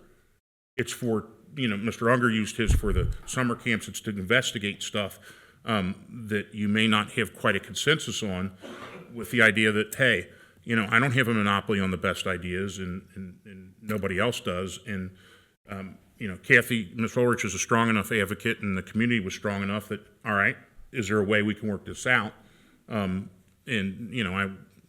like, all right, I got these issues, but I'll pony up some of my discretionary fund because I believe in trying to make the community better. So I have that motion. Is there a second? Second. And before the vote, to maybe wrap this up, Discussion item too. okay, and to bring us back to administrative reports, something I do want to make sure is known, and since we have a public forum and folks here to listen, we still do have some long-term financial challenges in our police department. Now, what I will say, when you look at that admin report, and I've left it up on the screen intentionally for traffic stops, our department committed on the back of those failed levies, knowing that there was uncertainty moving forward, that they were not going to sacrifice the level of service that they provide to this community. And I think the fact that you are seeing an all-time high in traffic stops shows their dedication to these residents and that they will continue to do that. What we're talking about today is another tool to help us do that, but ultimately we still do have a financial issue that we will have to solve at some point. But yet they're the best trained. What's the stat you gave? I always get it turned backwards. We have half the calls the city of Cincinnati. They have 900 officers and we have 56. So did I get it right that time? We have 58. 58. And we have exactly half their calls. That's amazing. I mean, I don't know how we're gluing it together, but it's the fine police officers you put together, and it's incredible. I mean, I'm just so proud of what they do every day, and I can't give enough praise for it. And I have one other comment before sorry. this goes to a vote. My concern is with the privacy aspect of it, and with regards to the discretionary dollars that my fellow trustees supported me on a couple meetings ago. People say, well, what are you doing to make it a better community? We're doing a lot of the broken window theory business. A few years ago, we hired a couple people to do nothing but go around and pick up litter. The other part of my discretionary fund is being used to hire a new code enforcement officer to add one more tool to that. You have to be a responsible resident to live here, because if you don't cut your grass, or you have a car up on blocks, or you have nefarious activities going on at your home, we have code enforcement officers, and people that live their lives that way, they kind of tend to move along, because we're doing our best to make this a livable community, and it's a nicer place to live. And it's not because of me, it's because of the three of us. I think the township's a lot cleaner, a lot nicer, and better place to live since we started ramping up code enforcement, and since we do these other things. Look around Colerain. There's very limited graffiti, and when it's out there, we attack it and take care of it. Look down at Cincinnati. It's horrible what's happened along Spring Grove Avenue and North Side and everywhere, and all the new infrastructure that's a part of the I-74-75 interchange. They could do themselves a favor, and that would be a better place to live if they would attack those things. And the people that live their lives that way by destroying public property and doing the other things, they would move along if they didn't have a welcoming society. And that's what we try to do here in Colerain. We love having you here. Be a responsible citizen. Let those that live irresponsible lives, let them move along to somewhere else. And so to say we're not doing anything as a board, we really are. And for instance, you'll see 4 more junk motor vehicles. Since we started that in 21, I'll bet we've taken over 200 junk motor vehicles out of the township. And it's made it a better place. And it's not a good place for people that want to mess up their property. So they move along. And we're doing plenty here. And I don't know, so if that's what Kathy wants to do with her discretionary funds, I appreciate the support that they gave me with mine, so. Okay, we can do a vote now? Ms. Orich? Yes. Mr. Unger? Yes. Mr. Waller? Yes. And once again, I'm sorry that Thank you, Ed. Mrs. Davis did not stick around. She asked us to move this up in the agenda, and she has been out of the room for 50 minutes. So thank you, everybody that did come out for that. I encourage you to stay for some exciting junk motor vehicle declarations. Yeah. So I guess this will take us back to administrative reports Yes. then. And the next report was going to be delivered by Assistant Director of Public Services, Tawana Moulter. You didn't expect this much of a respite before your report.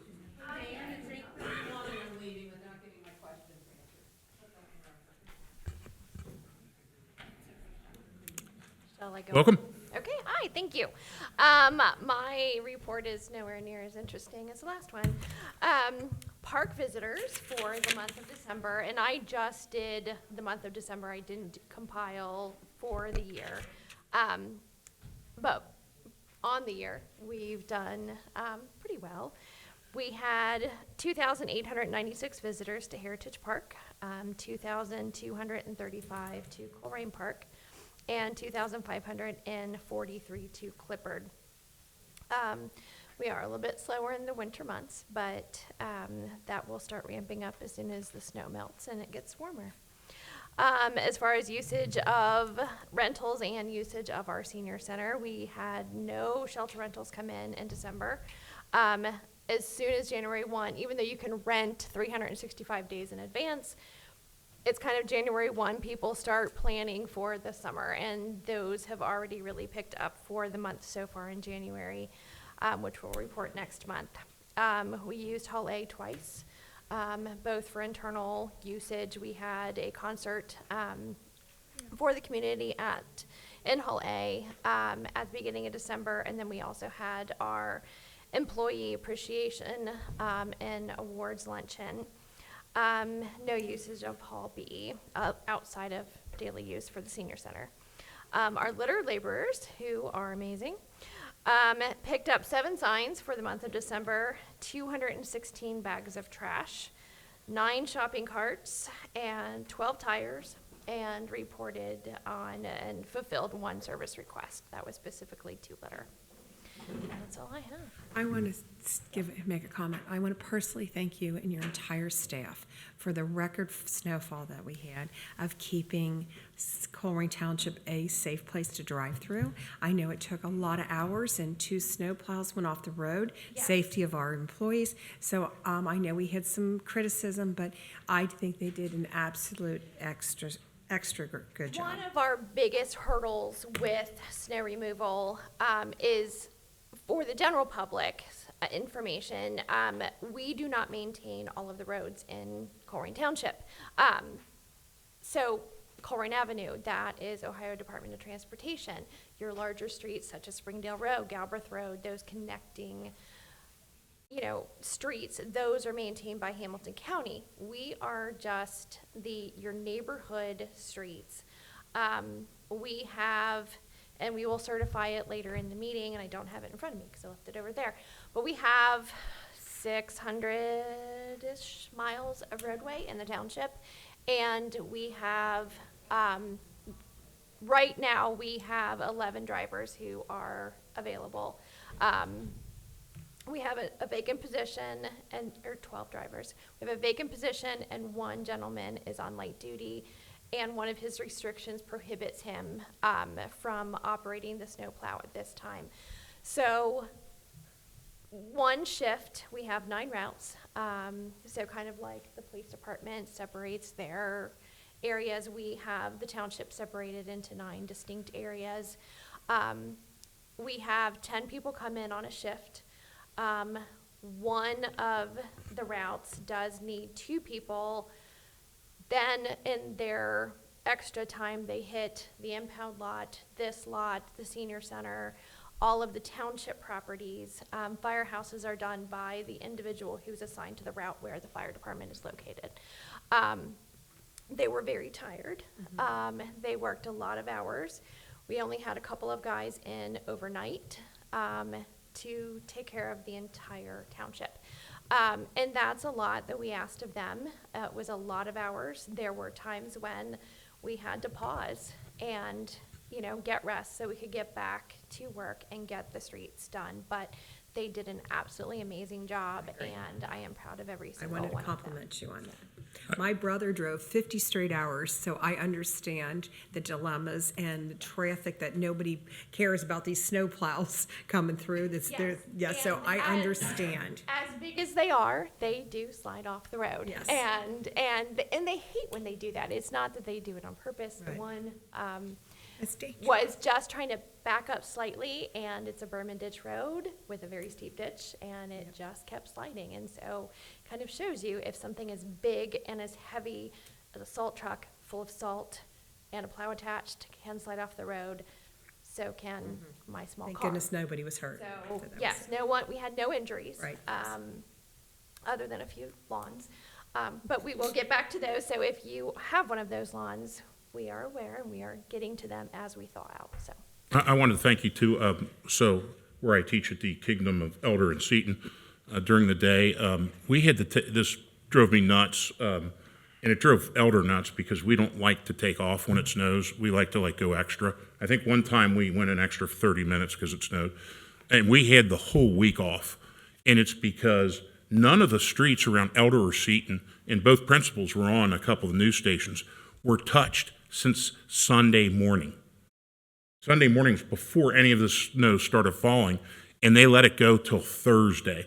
So it made it worse because both of our students, well, Seton has a garage, but a lot of them still have park on street, and our students park on street. There was nowhere for them to park, and it was the most frustrating thing I've ever been through because I'm like, everybody else is back to school. And I say frustrating, but a third week of Christmas break was nice too. But it's just like, what are you guys doing? You haven't touched them since Sunday morning. That's incredible. And then, I fielded a lot of complaints from other people, and I'm like, guys, look, this is kind of a 1 in 40-year snow event. We're just going to have to bear down. And God bless the weather people who never get anything right. They said it would start snowing at, I think, 12 or 2, whatever it was, and the clock turned and it started snowing, and it didn't stop. I mean, it was like, I'm like, wow, they're exact. And just a phenomenal job. I know you have to, one of the things you don't talk about is you have to juggle federal laws with driving hours and things like that you have to juggle a lot of things, and I certainly appreciate that too. And as far as the snowplow schedule, that is something that is defined within the Public Works Department. Nobody's ever asked you to go out and do such and such a street first, and I would venture to say that none of us have ever brought that up. Never. And internally, each person is pre-assigned a route. They know what they have to take care of. They know known hazards and known issues. So if we have a few streets where there's mysterious water that leaks. We have no idea where it comes from. And so they know that even on a day like today, there could be ice on it. So they hit those areas, they hit hills. Some of our subdivisions, Lake Hills is a perfect example. I think it's Desert Gold that comes out to Sheed. Is one of those known streets where there's on-street parking and it's a hill. Yeah, right. And it's very steep. So known areas like that are tackled first.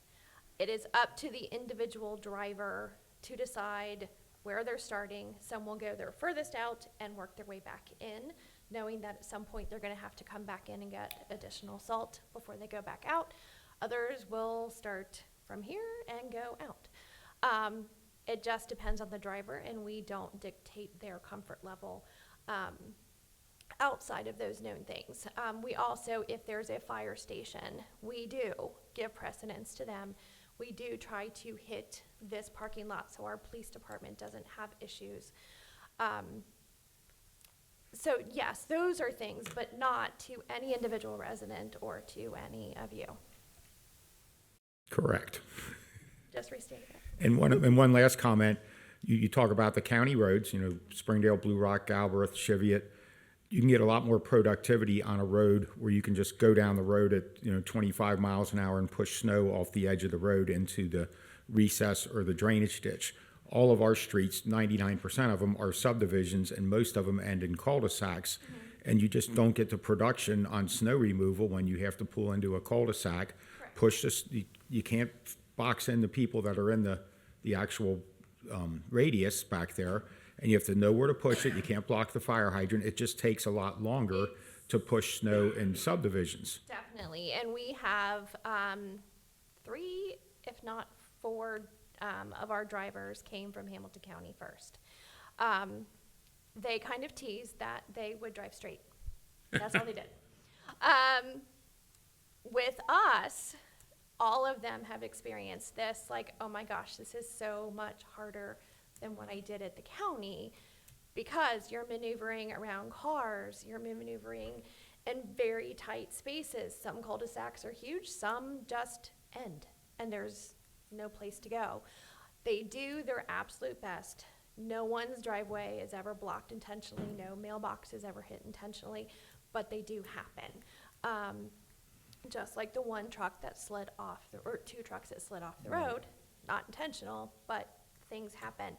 They do their absolute best, and if any of you would like, if you get into one of those trucks and you're actually like seeing, and you get into a small street, so I did my ride along years ago in Northbrook, and tons of cars parked on the street, and it's not malicious, it's just this is where I have to park. And then you get this giant truck, you cannot see the plow, they've got indicators that stick up that they can see them, but the plow itself is down here, you can't see it.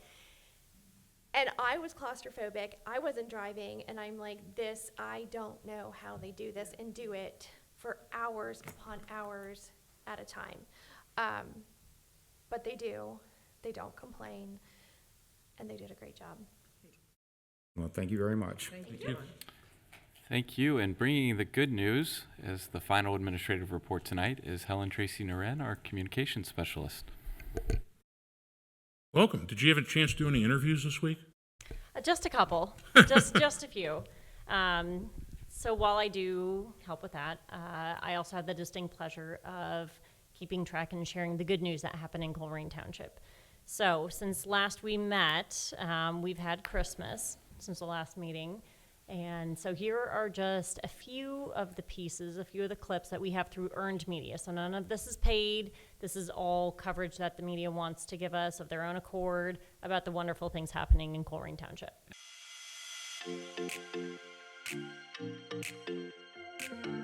Well, take a look at this. Colerain Township is getting into the holiday spirit with this handmade sleigh inside the township's government building. Township officials say this project has been 3 years in the making.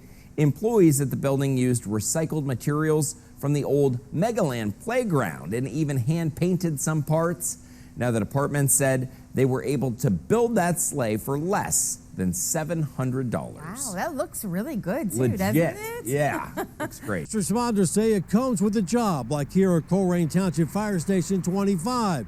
Someone has to be here in case there is an emergency. We say that the holidays are part of the job, but we understand what it is. You know, we have to be here just because somebody has to be here 24/7. Captain Stacy says seniority usually dictates who has to work on Christmas Day. That's really how it works, as whoever the senior person is gets the day off. My kids are grown, so I work on Christmas just so some of the younger guys can have off with the younger kids. Keeping things out of sight, staying alert, and most importantly, locking your doors are all steps you can take to avoid being a victim of holiday theft. Lieutenant John Minnendorf with the Colerain Township Police Department near Cincinnati says those crimes of opportunity often happen before shoppers make it to their car. People leave their wallet in the cart and then they will start looking at something, and that's the perfect opportunity for somebody to actually take that. Lieutenant Minnendorf advises taking all valuables out of your vehicle and putting them in a secure place like your trunk.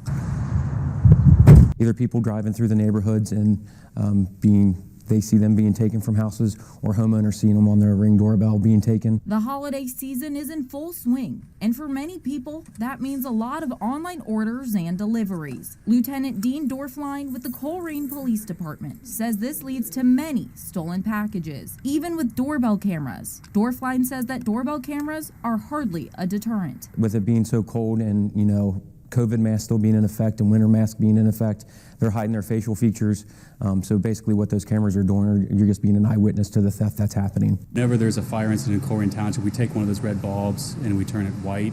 For 10 years, Assistant Fire Chief Shane Packer says the Colerain Township Fire Department has been doing this. This year, there have been 4 fires. When you're driving by the fire station, at night, there's an indicator that a family's been impacted by a fire incident. Big or small, fires are common this time of year. Packer says the most common cause are space heaters. You want to make sure that if you're using any sort of space heater, you got to keep it at least 3 feet away from any sort of combustible, anything that can burn. If you're using any sort of generator, you want to make sure that you set that outside.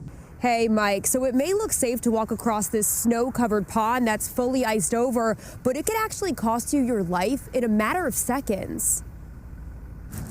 Kick, Danny. Preparation. Sir, I'm gonna grab you. Just give me a second, okay? Just stay there. Repetition. Down on your stomach. And teamwork.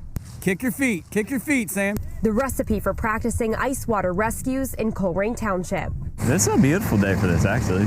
Throughout the week, every Colerain firefighter will go out on the ice and conduct a simulated water rescue. If somebody goes into the water dressed like I am, you don't have much time before dexterity in your fingers don't work.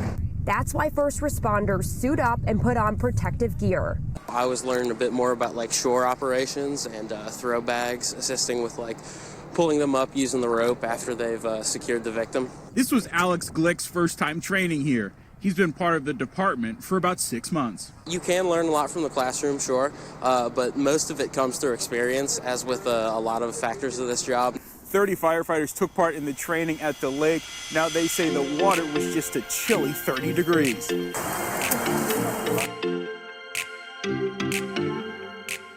Just a few of the clips there. I will say less than 24 hours after we had a news crew come out to film that ice safety, there was a case where a woman in Covington did go out onto the ice to try to save her dog. Luckily, happy ending for all involved. But kind of ironic that happened.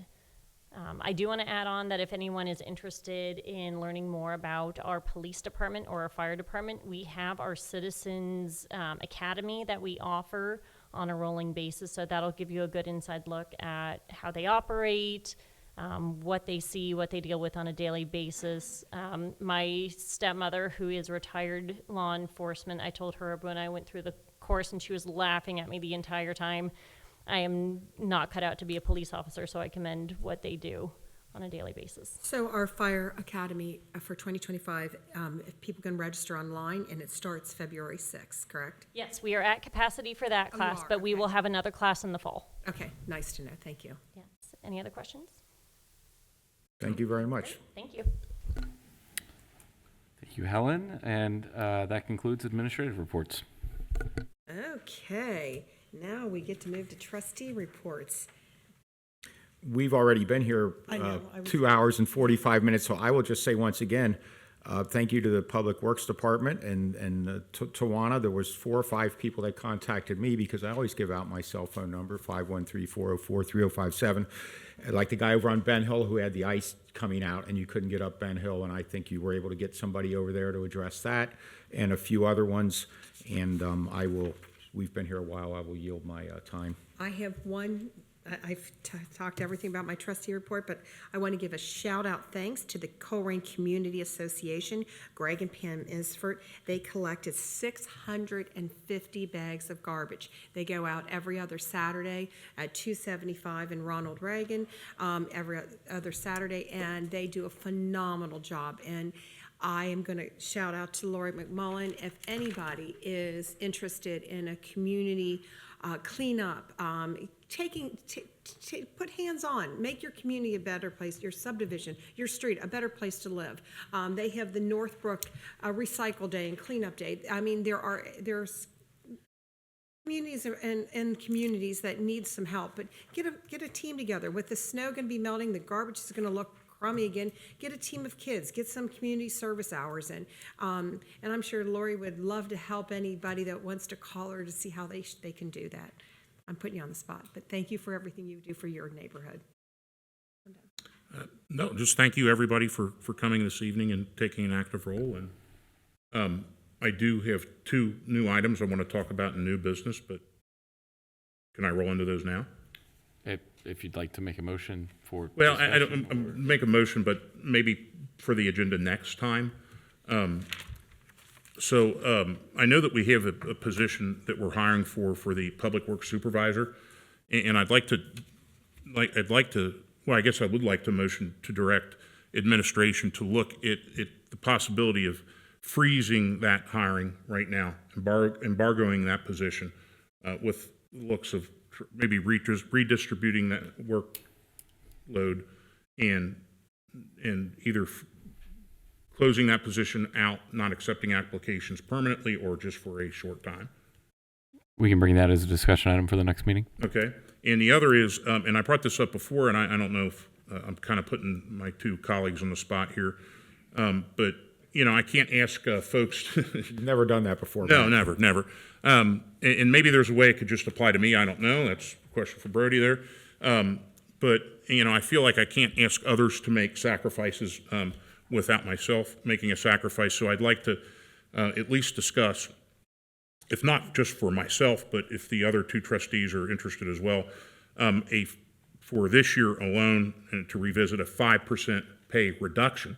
Our pay is set by Ohio state law, but I don't think there's anything in the case law that says that we can't reduce it. Reduce it just 5%, which is nominal. That doesn't amount to a whole lot of money, but it shows that that we've got a dog in the fight too, and that we're trying to be part of the solution with that. So are you bringing that back at the next meeting? Yeah, next meeting. And again, I don't know. I don't know what anybody else's financial position is, but I'd like to do that. It's just kind of, I don't know, just kind of a, hey, we're all on the same team kind of thing. It's not going to solve any financial problems, but when we're asking people to not take raises and we're trying to cut corners, I think it at least shows, hey, we're willing to do what we're willing to ask. What was the legislation that the state just passed with regards to giving out raises? 1.75 raise per year. So this year, all trustees received a 1.75 raise. So this would be cutting that out an additional 3.25% from last year's salary. Yeah, so the way that the ORC, I believe it changed to maybe 19 or 20 because there had been a very, very long period of time where salaries for trustees had not been addressed or changed. So not only did they make the change, but then they wrote into the law a moving forward 1.75% adjustment for trustees year over year. So there was a bit of a weird overlap for a while when we had folks cycling on and off, because there would be some that would be being paid at X rate and some that would be paying at Y. Now we're back to everybody at the same levels, and so 1.75% is what the state awards to you all each year in perpetuity. An unfunded mandate. That is one way to look at it, but you could certainly reduce that mandate. There is an AG opinion from, I believe, 2012 that speaks to the ability to, reduce benefits that trustees receive. In a Supreme Court ruling, state of Ohio from 1936. Yeah, it's an older ruling. Yes. It seems like it would save more long-term just to eliminate that increase every year for the next however many years. And that's something that, we could talk about too. I don't know. Freeze the salaries where they're at and just not take that 1.75. That would be something I'm open to as well. Year and the year after that. Yeah, that's something I'm open to as well. I just want to send a message that, hey, we're asking for cuts, but we're willing to take them as well. Again, it's nominal. But you're cutting nominal from nominal. It's not. So understood. I can add that to the next agenda. Thank you, sir. Yep. Are we ready to start the agenda now? Yep. Public safety, please. So first item of Wait new a minute. business will be How presented about a by 3-minute break? If it pleases the chair, I motion for a 3-minute break. Before we get started with all this other stuff, it should go pretty quick after that. We'll take a 3-minute break. Wait, we got to vote. I second it. Ms. Orich. Yes. Mr. Unger. Yes. Mr. Waller. Yes. We'll be right back. Let's start the meeting again. Do we have to do another roll call? Motion to re-enter meeting. And the break? Yeah. Second. Ms. Orich. Yes. Mr. Unger. Yes. Mr. Waller. Yes. Okay, let's move on to public safety. First up, Chief Alan Walls. Good evening. I have one item on the agenda this evening. That is a motion to authorize the Township Administrator to execute an agreement with Springfield Township to provide advanced life support, ALS first responder services in the West College Hill and Golfway neighborhoods, and we recommend adoption of that motion. I motion we authorize the Township Administrator to execute an agreement with Springfield Township to provide advanced life support, first responder services in the West College Hill and Golfway neighborhoods. I'll second that. And Chief, I did get an email from a concerned citizen. Can you talk about how we're compensated for that? Sure. So last year, there were 10 responses into that neighborhood. We were paid $350 per response. There was a $3,500 cost recovery then incurred. Our average incident response was 14 minutes and 24 seconds. That's dispatch to available. Total working time last year there was 3 hours and 33 minutes and 22 seconds. That equates to $984.22 per hour in cost recovery for those 10 responses. If I can have a minute, I'll say this much. I think it's the responsible thing of the administrator, the trustees, and the fire chief in Springfield Township to know that they have an area that it takes them 10 to 12 minutes to get to. We can be there in 3 to 4 minutes. And they pay us to provide that service at being $350, per response. It's not, she was worried about our taxpayer dollar, but we're receiving the money, so it's really not costing our taxpayers additional money to do that service. I mean, if I have a minute, I can talk about this whole aid thing. I can't speak for law enforcement.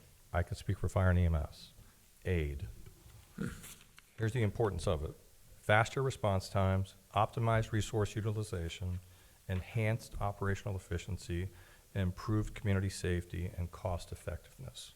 With the aid agreements that exist in this county, faster response times, we can be there quicker than Springfield Township, even though it's their jurisdiction, but we're being afforded some cost recovery for that. Optimized resource utilization. There's not one single fire department in Hamilton County, not one, that's fully equipped to handle every possible emergency. We have aid agreements with the Hamilton County USAR team. We can't afford a technical rescue team, nor can we afford a $300,000 or $400,000 truck to carry all of that equipment. We use Hamilton County USAR team. Greater Cincinnati Hazmat team, we have an agreement with them. We use the Greater Cincinnati Hazmat team. We can't afford to have our own hazardous materials team. We have some hazmat techs that can start the incident, but optimizing resource utilization, operational efficiency. Closer units can get there sometimes. If you live on Harrison Avenue in this township, engine 105 from Whitewater Township or engine 69 from Miami Township or Quint 53 from Green Township can oftentimes be the first unit on a fire and be there quicker than our units. I think I have an obligation as the fire chief to make sure that our residents get a unit, no matter whether it's ours or somebody else's, there as quickly as possible. Improve community safety. We assist one another. We help each other out. We do it on a regular basis. And then cost effectiveness, we're sharing resources. We could do this. We could add a fire station at Harrison Avenue and East Miami River Road.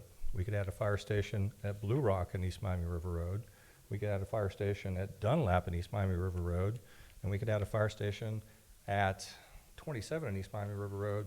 And we could add a fire station at Compton and Pippin to make sure that we always get to our residents with our trucks and ambulances first.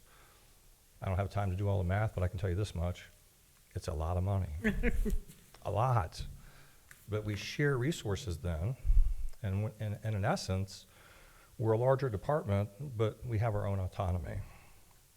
I mean, personally, if you're asking me, does Hamilton County need 37 fire departments? No. That's a conversation for another day. And so, you know, the conclusion there being, aid is not just beneficial, it's essential. It's essential to what we do. There's a benefit to us, there's a benefit to them. Some will say, well, our fire truck was in Green Township. You're right, our fire truck was in Green Township. But you know what? Their ladder truck was in Colerain Township. Well, your fire truck was in Mount Healthy. Well, when we send a fire truck to Mount Healthy, we still have 4. You know what happens when they send a fire truck to us? They have 0. Aid is very beneficial. Yeah, aid. Appreciate your passion on the topic, but I just wanted that resident to know that, you know, so if the house on Harrison Avenue catches on fire and Green Township responds to it, or if a house on Cheviot Road just outside of Colerain responds to it, we're not billing them and they're not billing us. It's just mutual aid. In this case, with West College Hill and Gulfway, we're actually getting compensated for it, which is rare because it sounds like all these other responses around the perimeter of the township, it's just whoever can get there first. So at least we're getting compensated on this particular agreement. Yeah, and in this case, we're comparing apples to oranges because we're being paid for our time to run over there. And in essence, we're not a for-profit agency, but we're being afforded the opportunity to recover some cost. And in fact, we're making a little bit of money, obviously. So. Right, but there was only 10 responses during the last contract period? 10 responses last year in West College Hill. So it's not hundreds, it's 10. 10.88 per month. So it was 10 over 12 months. So, okay, thank you. Thank you very much for your comment. Ms. Orch?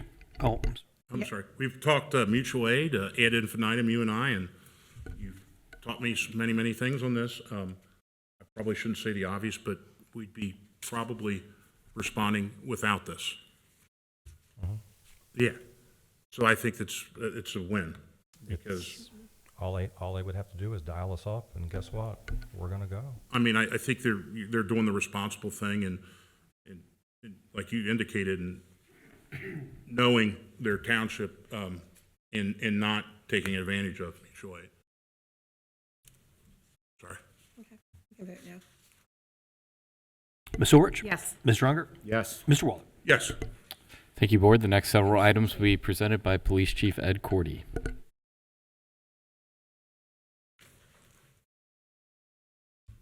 Welcome back. Oh, thank you. Let's see if we can go a little bit faster this time. Item B is a resolution declaring a junk motor vehicle at 2628 Haverhill Drive. At that address, there is a 2006 gray BMW 325i, Ohio plate GBT 2821. Recommend adoption of the resolution. I motion we declare a junk motor vehicle at 2628 Haverhill Drive. I'll second.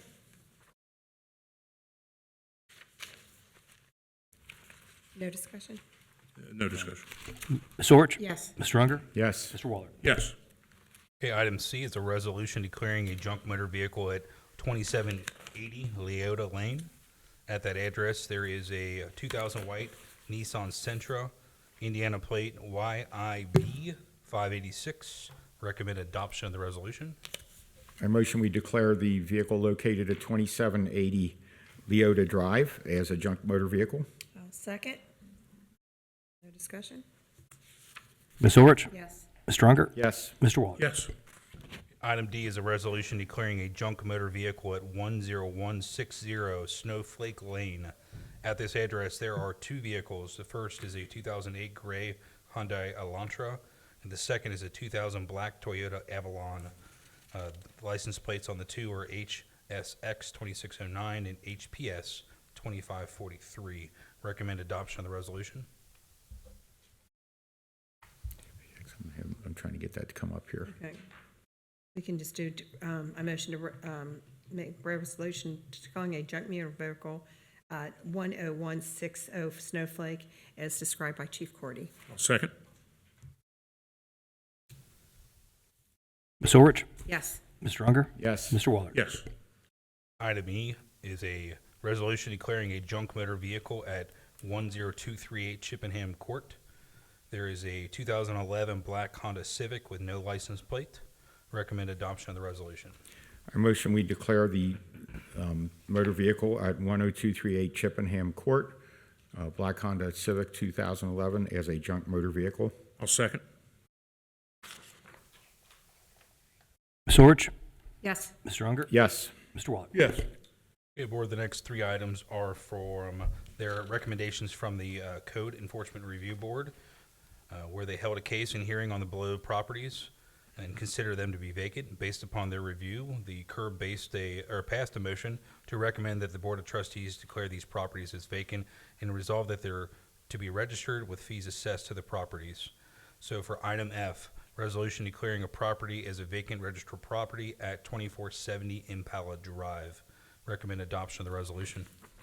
I motion that we declare the property as a vacant registrable property at 2470 Impala Drive. A second. Sorry. Ms. Orich? Yes. Mr. Unger? Yes. Mr. Waller? Yes. Item G is another one from the CURB Board. Resolution declaring property as a vacant registrable property at 3633 Blue Rock Road. Recommend adoption of the resolution. I'll motion to declare property as a vacant registrable property on 3633 Blue Rock Road. A second. Ms. Orich? Yes. Mr. Unger? Yes. Mr. Waller? Yes. Item H is the final one from the CURB Board. It is a resolution declaring property as a vacant registrable property at 6850 Acre Drive. Recommend adoption of the resolution. I motion we declare the property located at 6850 Acre Drive as a vacant registrable property. Excuse me. I'll second that. And thank you to the CURB Board for doing all this nice work. Absolutely. And I would like to comment, this is another one of the things we do to keep the township a better place to live, is have a way to get a hold of people that have these properties that are unoccupied. It's just one of those little things we do to demand responsibility out of property owners. And it's those little things is what makes Colerain a better place to live. Ms. Orich? Yes. Mr. Unger? Yes. Mr. Waller? Yes. Item I is a motion to authorize the Township Administrator to execute a purchase agreement with LexisNexis Risk Solutions. LexisNexis Risk Solutions will provide the Police Department with additional search engine for investigative purposes, as well as provide a module for crime mapping. Something that the community, and I know Trustee Ulrich has been asking for a few years now. The agreement terms here are for 2 years. For the first year, being the 2025 year, is $5,000. The second year, or the 2026 year, would be $6,000. The agreement states that it will continue to automatically renew each year after, but the police department has the ability to review this contract to determine its usage and see if it's something that we would like to renew or not. Recommend adoption of the resolution. I'm sorry, the motion.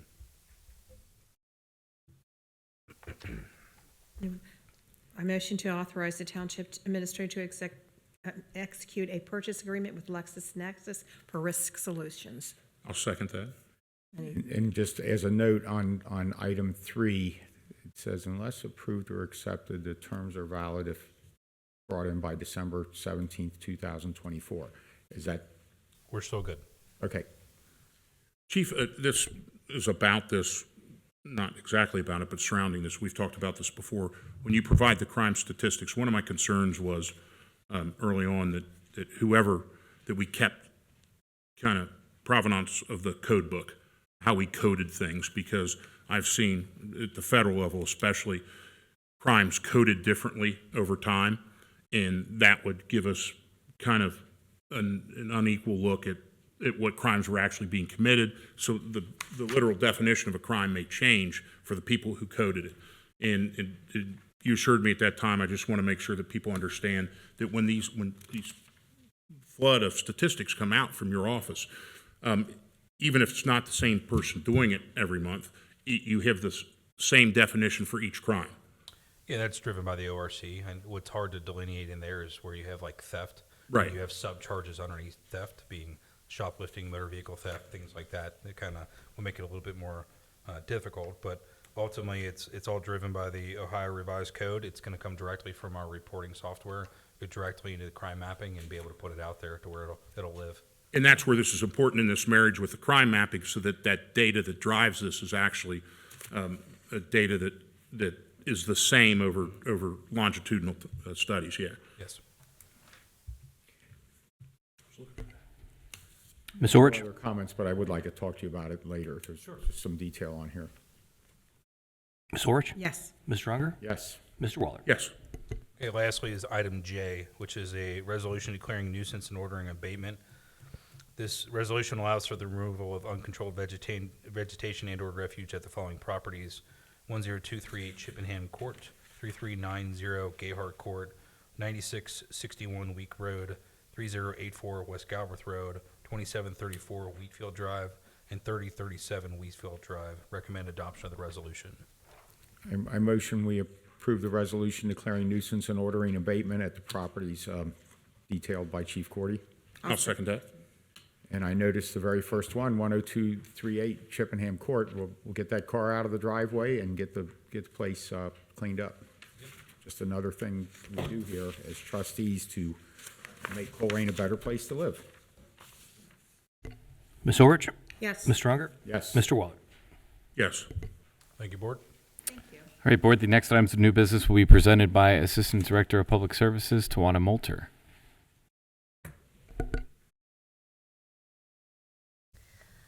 Item A, a little bit shorter. Item A is a motion authorizing Township Administrator to execute an agreement with Choice One for the right-of-way plans for Springdale Road sidewalks at a cost of $88,000. Staff recommendation is the adoption of the motion. I'll move to adopt the motion authorizing Township Administrator to execute an agreement with Choice One for right-of-way plans for Springdale Road sidewalks at a cost of $88,000. I will second Matt's motion. Now, part of this is covered with the different grants that we have, correct? Right-of-way acquisition, design and engineering is fully covered by the township. We've been utilizing the township sidewalk fund to cover those design and right-of-way costs. Okay. No comments from me. Ms. Orich? Yes. Ms. Strunger? Yes. Mr. Waller? Yes. Item B is a motion authorizing Township Administrator to execute an agreement for Joseph Road sidewalk contracts. Staff recommendation is to adopt the motion. I do know that the description that was provided in the agenda packet said we were still getting bids in. The bid table was attached. The lowest bidder is Huzac Paving and Excavating, Inc. at $299,890.20. And the recommendation is to go with them. Okay. I'll motion to authorize Township Administrator to execute an agreement for Joseph Road sidewalk contracts. I will second it. As an aside, we've received grant funding that is in excess of this dollar value, so the construction of these sidewalks will be fully funded by outside entities. This has been a township school district issue since 2008, probably. A very long time. It came up when I was on the school board, and they were working with the township at that time, and this is just... it's been 16 years since I first known of this issue. So what Mr. Unger, speaking of a lot of students at Colerain High School park in, I was going to say Lowe's, it's Home Depot parking lot, and then some make the cut over across Joseph, and this A lot of walkers. Yeah, this safety concern, and certainly happy to see this finally come to fruition. And as part of the project, there's going to be a dedicated crosswalk right at the bus station that is on Joseph Road that connects across to the Home Depot and post office parking lot. I believe it's going to be sort of lit up a little bit, so that'll be helpful for motorists to be able to see folks as they are crossing. And I'm sure all high school students will immediately use the crosswalk on a regular basis. So interestingly enough, one of the things that came up through this conversation was, if I'm a homeowner and I see somebody walking in the street and there's a sidewalk, can we do anything about it? And if there's a sidewalk there, the police can direct them to use that sidewalk. However, if there's no sidewalk, right, I don't know that there's really much that we can point them to for safety purposes. So. And another piece of this project, it's on the northern side of Joseph Road. So it'll border Great Parks, which currently has a very large fence up. And part of the project will be removing that fence, which will open that up, giving that direct access. There is a side access from the church parking lot, but this will be another access that they will have into the park. And instead of a fence, they will be looking at nature, and I think it will definitely improve the aesthetics of the area.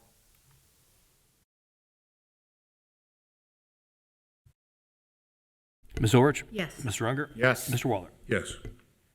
Thank you. Item C is motion authorizing change order for Joseph Road sidewalk design with Branstetter Carroll in the amount of $12,432.50. Staff recommendation is adoption of the motion. Rationale is throughout the design of the project, there were 2 change orders in the design. First part of that was Hamilton County engineer came back and needed some additional stormwater calculations. There was also part of that park project, there's a retaining wall, and we needed to redesign that area to meet ADA requirements. I motion that we authorize the change order for Joseph Road sidewalk design with Branstetter Carroll in the amount of $12,432.50. I second that.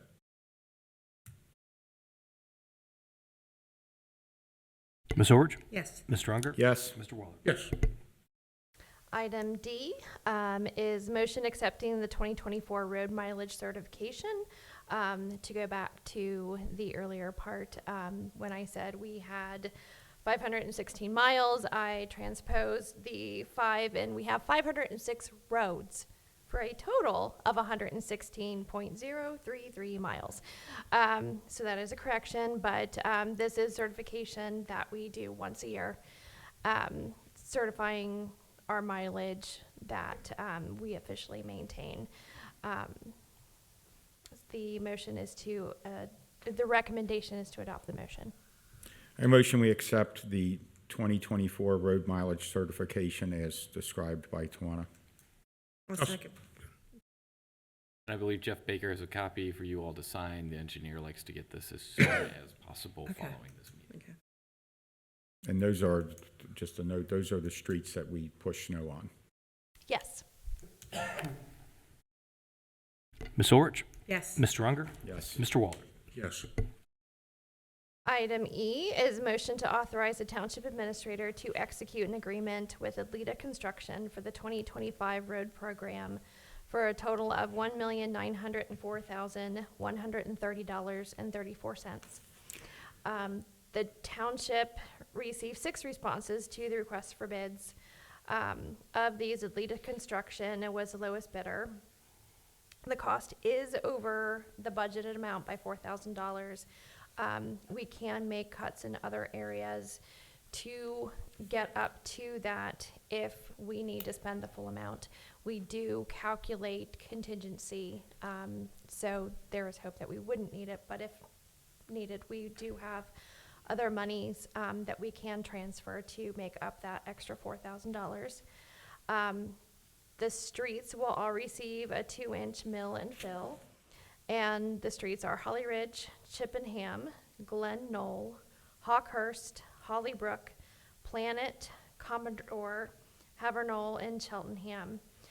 We did have a bid alternate on this this bid posting for Spirit Ridge. Spirit Ridge is it is concrete and it is in very bad shape. So it would be a complete reconstruction of the road, removing everything and rebuilding it back with asphalt. That amount we are not recommending at this time to move forward with because it was, depending on the bid, it was in the vicinity of $250,000 for one road. The motion is, or the recommendation for staff is adoption of the motion to do the primary streets that were listed. I motion we authorize the township administrator to execute an agreement with Alita Construction for the 2025 road program for $1,904,130.54. I'll second that. And that is our core responsibility, is maintaining our system of roads as defined. The job description of a trustee in the state of Ohio is to maintain a system of roads. And in some communities, you guys are the ones who are pushing this now. I went to the OTA this week, and all the townships and some of them have like 300 and 400 people. They drive the snow plows, they fill the potholes. Yeah, They mow the grass. yeah, they do everything. Yes. Yeah. So I will ask that you sharpen your pencil, Mr. Wackback, Ms. Moulter, and I'm sure Mr. McElravy's watching from parts unknown. If we need to cut that 4,000 from somewhere. Most likely from stormwater. Okay.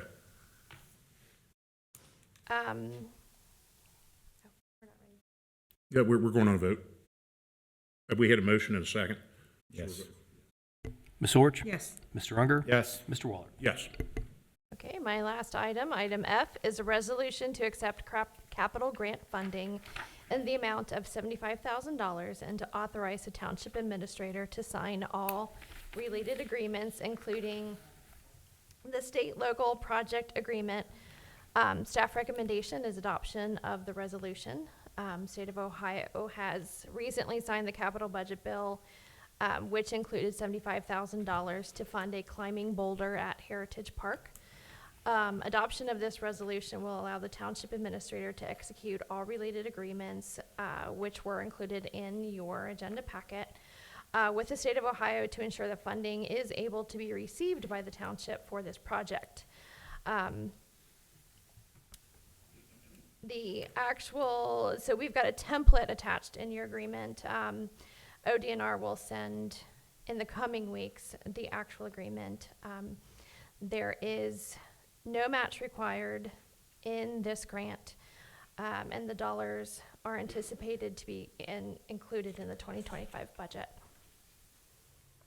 A motion, we approve the resolution to accept the capital grant funding in the amount of $75,000 and to authorize the township administrator to sign all related agreements, including the state local project agreement. I'll second that. No discussion from me. This is something we were talking about 6 months ago, isn't it? Yes, and it's 100% funded by the state. Ms. Orch? Yes. Mr. Unger? Yes. Mr. Waller? Yes. Thank you.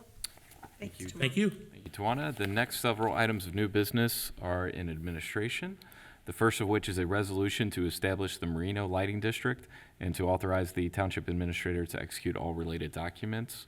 As context, we've had a public hearing on this item at the organizational meeting. Residents had secured signatures for petitions, and I would recommend adoption of the resolution. A motion, we adopt a resolution to establish Merino Lighting District and authorize the township administrator to execute all related contracts. I'll second. And we did have one person show up to speak at our public hearing last time, and we were able to get him a diagram that shows there's no light right in front of his house, and I always appreciate citizen input. Ms. Orch? Yes. Mr. Unger? Yes. Mr. Waller? Yes. Thank you, Board. The next item is a resolution to establish the Taylor Glen Lighting District and to allow the township administrator to execute all related documents. Taylor Glen is where the old Beavis Elementary School is located, and there's a new development that's going on right now. All the parcels are owned by one person, that's the developer, so they submitted a petition to have a lighting district established. They are fronting the bill for all of the infrastructure, so this is just to establish a lighting district to pass along the costs for the lights for their operation moving forward. And I would recommend adoption of the resolution. I motion we approve the resolution to establish Taylor Glen Lighting District and authorize the township administrator to execute all related contracts. I'll second. I drove up there a couple months ago, and they did a nice job clearing that and the streets and sidewalks that are there. It just really looks good. Looking forward to that community.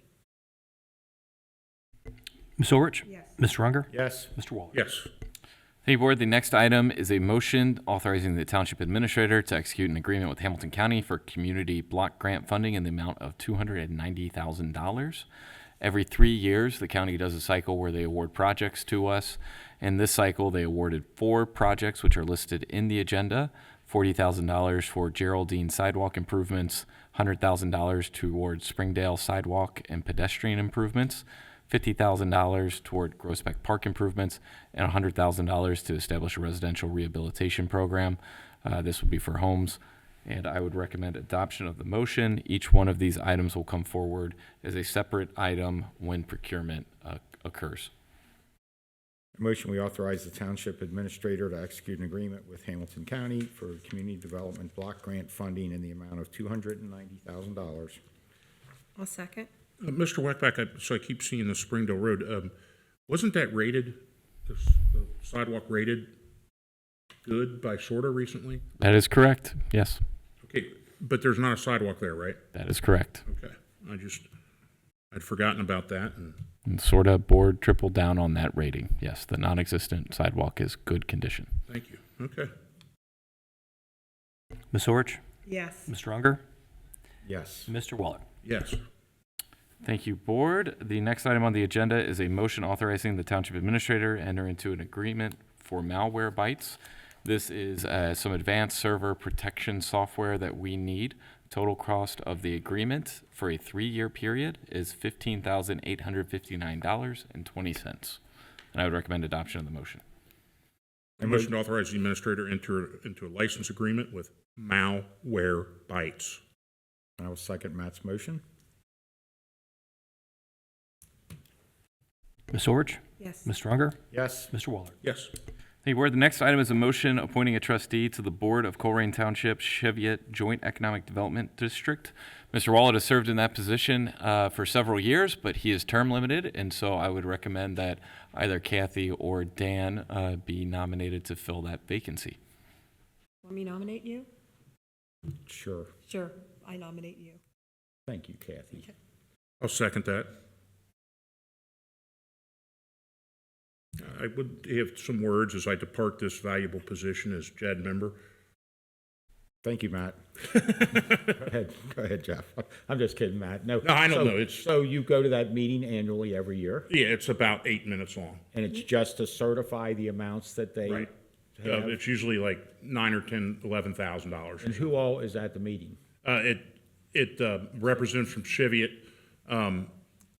Cheviot Council, who's retiring, and Liberty Nursing has representatives that seem to change every year. So, even though they have links of office, but they leave the company and Right. yeah, It's just a board that votes to certify that amount. right. And I mean, the only thing that we did within the last 2 or 3 years is that we found that Colerain and Cheviot's public records requests policies were different, which created some inconsistencies with public records when people requested them, and we formalized them so that they both were identical.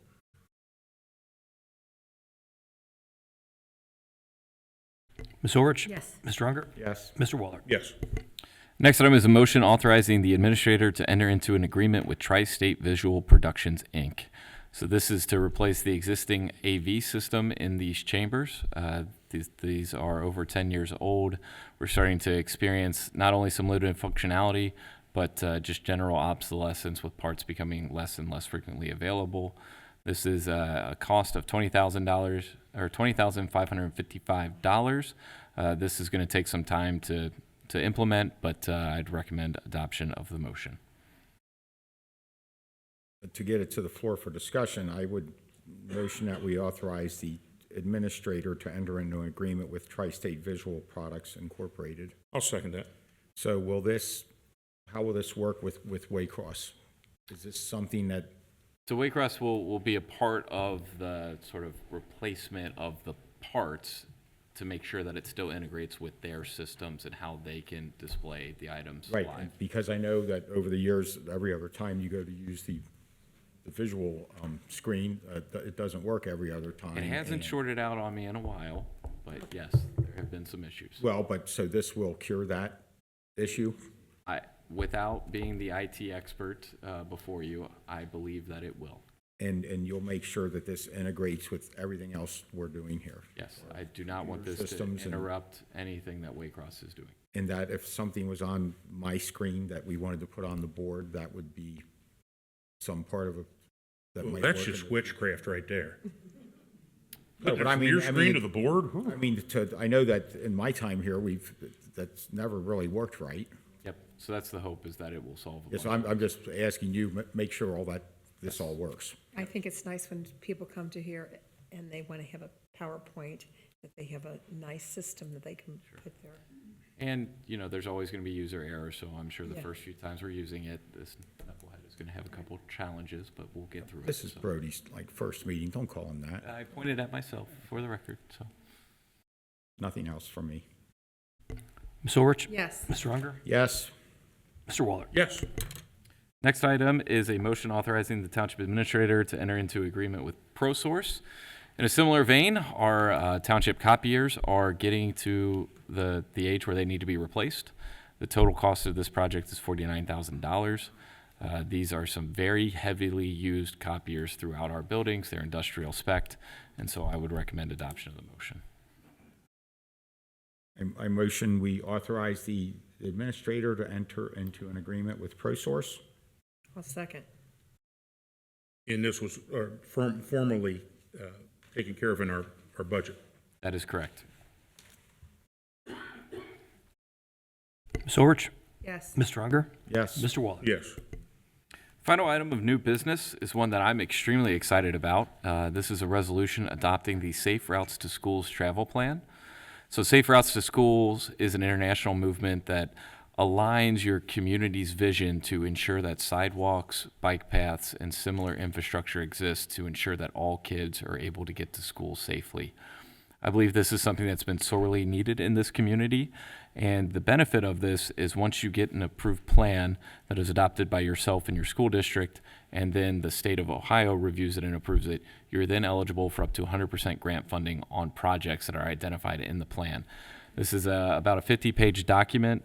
There's a pledge of support document at the end that I've printed off that Daryl Yater and I met and thought it would behoove us to have each of the trustees sign should this be adopted. And I'm just extremely excited to get this moving forward and to see, where this is going to take us, both figuratively and literally. I'd recommend adoption of the resolution. I'll motion to adopt the Safe Routes to Schools travel plan. I will second it. So thank you so much. I've been pushing this for all my 5 years.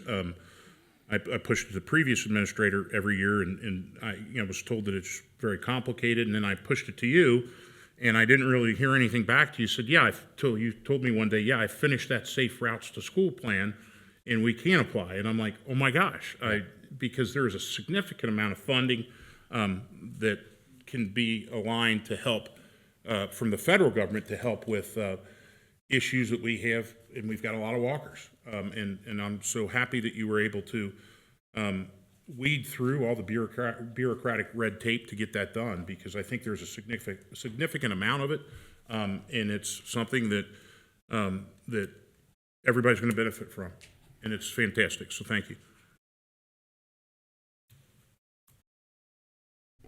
Ms. Orich? Yes. Mr. Unger? Yes. Mr. Waller? Yes.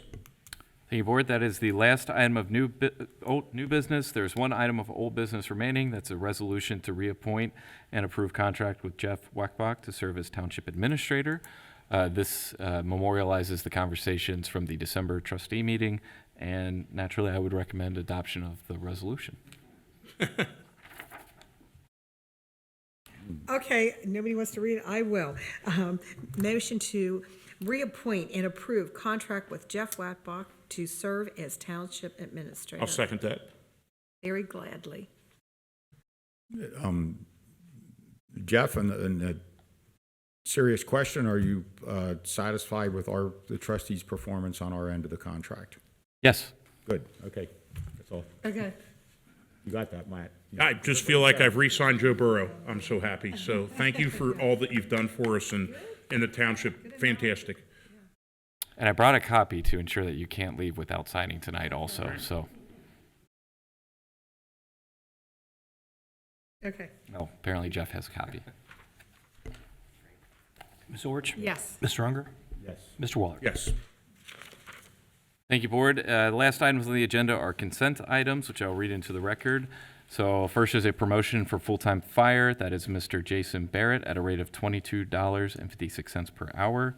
A new hire for part-time receptionist, Bess Witt, at $20 per hour. New hire, administrative clerk, Renee Dawson, and bear with me while I pull up the hourly rate. That's $24.04 per hour. Contract that I signed with Council on Aging. This is insurance requirement updates. There's no cost. Contract with High Match. They provide pre-employment screenings for our fire department at a rate of $6,500. Then several donations. The first from Hair Max Beauty to our fire and EMS department for $50. Second is from Tara DeHall. That's for $200 to our Department of Fire and EMS. Third is to our Department of Fire and EMS from Chris Marino. That's $1,200. And then finally to the Police Department from Henry Stoppel for $750. And I would recommend adoption of all consent items. I'll motion to adopt all consent items as just read into the record. Letters A through I, as Mr. Weckbach just indicated. I'll second, and we thank you very much for all your donations to our EMS services. Absolutely, and please. Agreed. Thank you for your donations.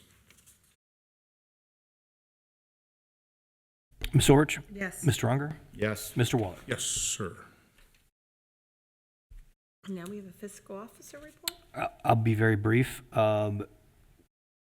We did complete the bank reconciliation for December, so closing out the year. And the adjusted bank balance as of December 31st, 2024 was $42,131,813.63. And that's all I have. Is there another need for an executive session? Not that I'm aware of. Somebody want a motion? I motion that we would adjourn the meeting at 9:45 p.m. I'll second. Thank you all for coming and sticking around. Ms. Orich? Yes. Mr. Unger? Yes. Mr. Waller? Yes. Okay, meeting's officially adjourned. Drive safely.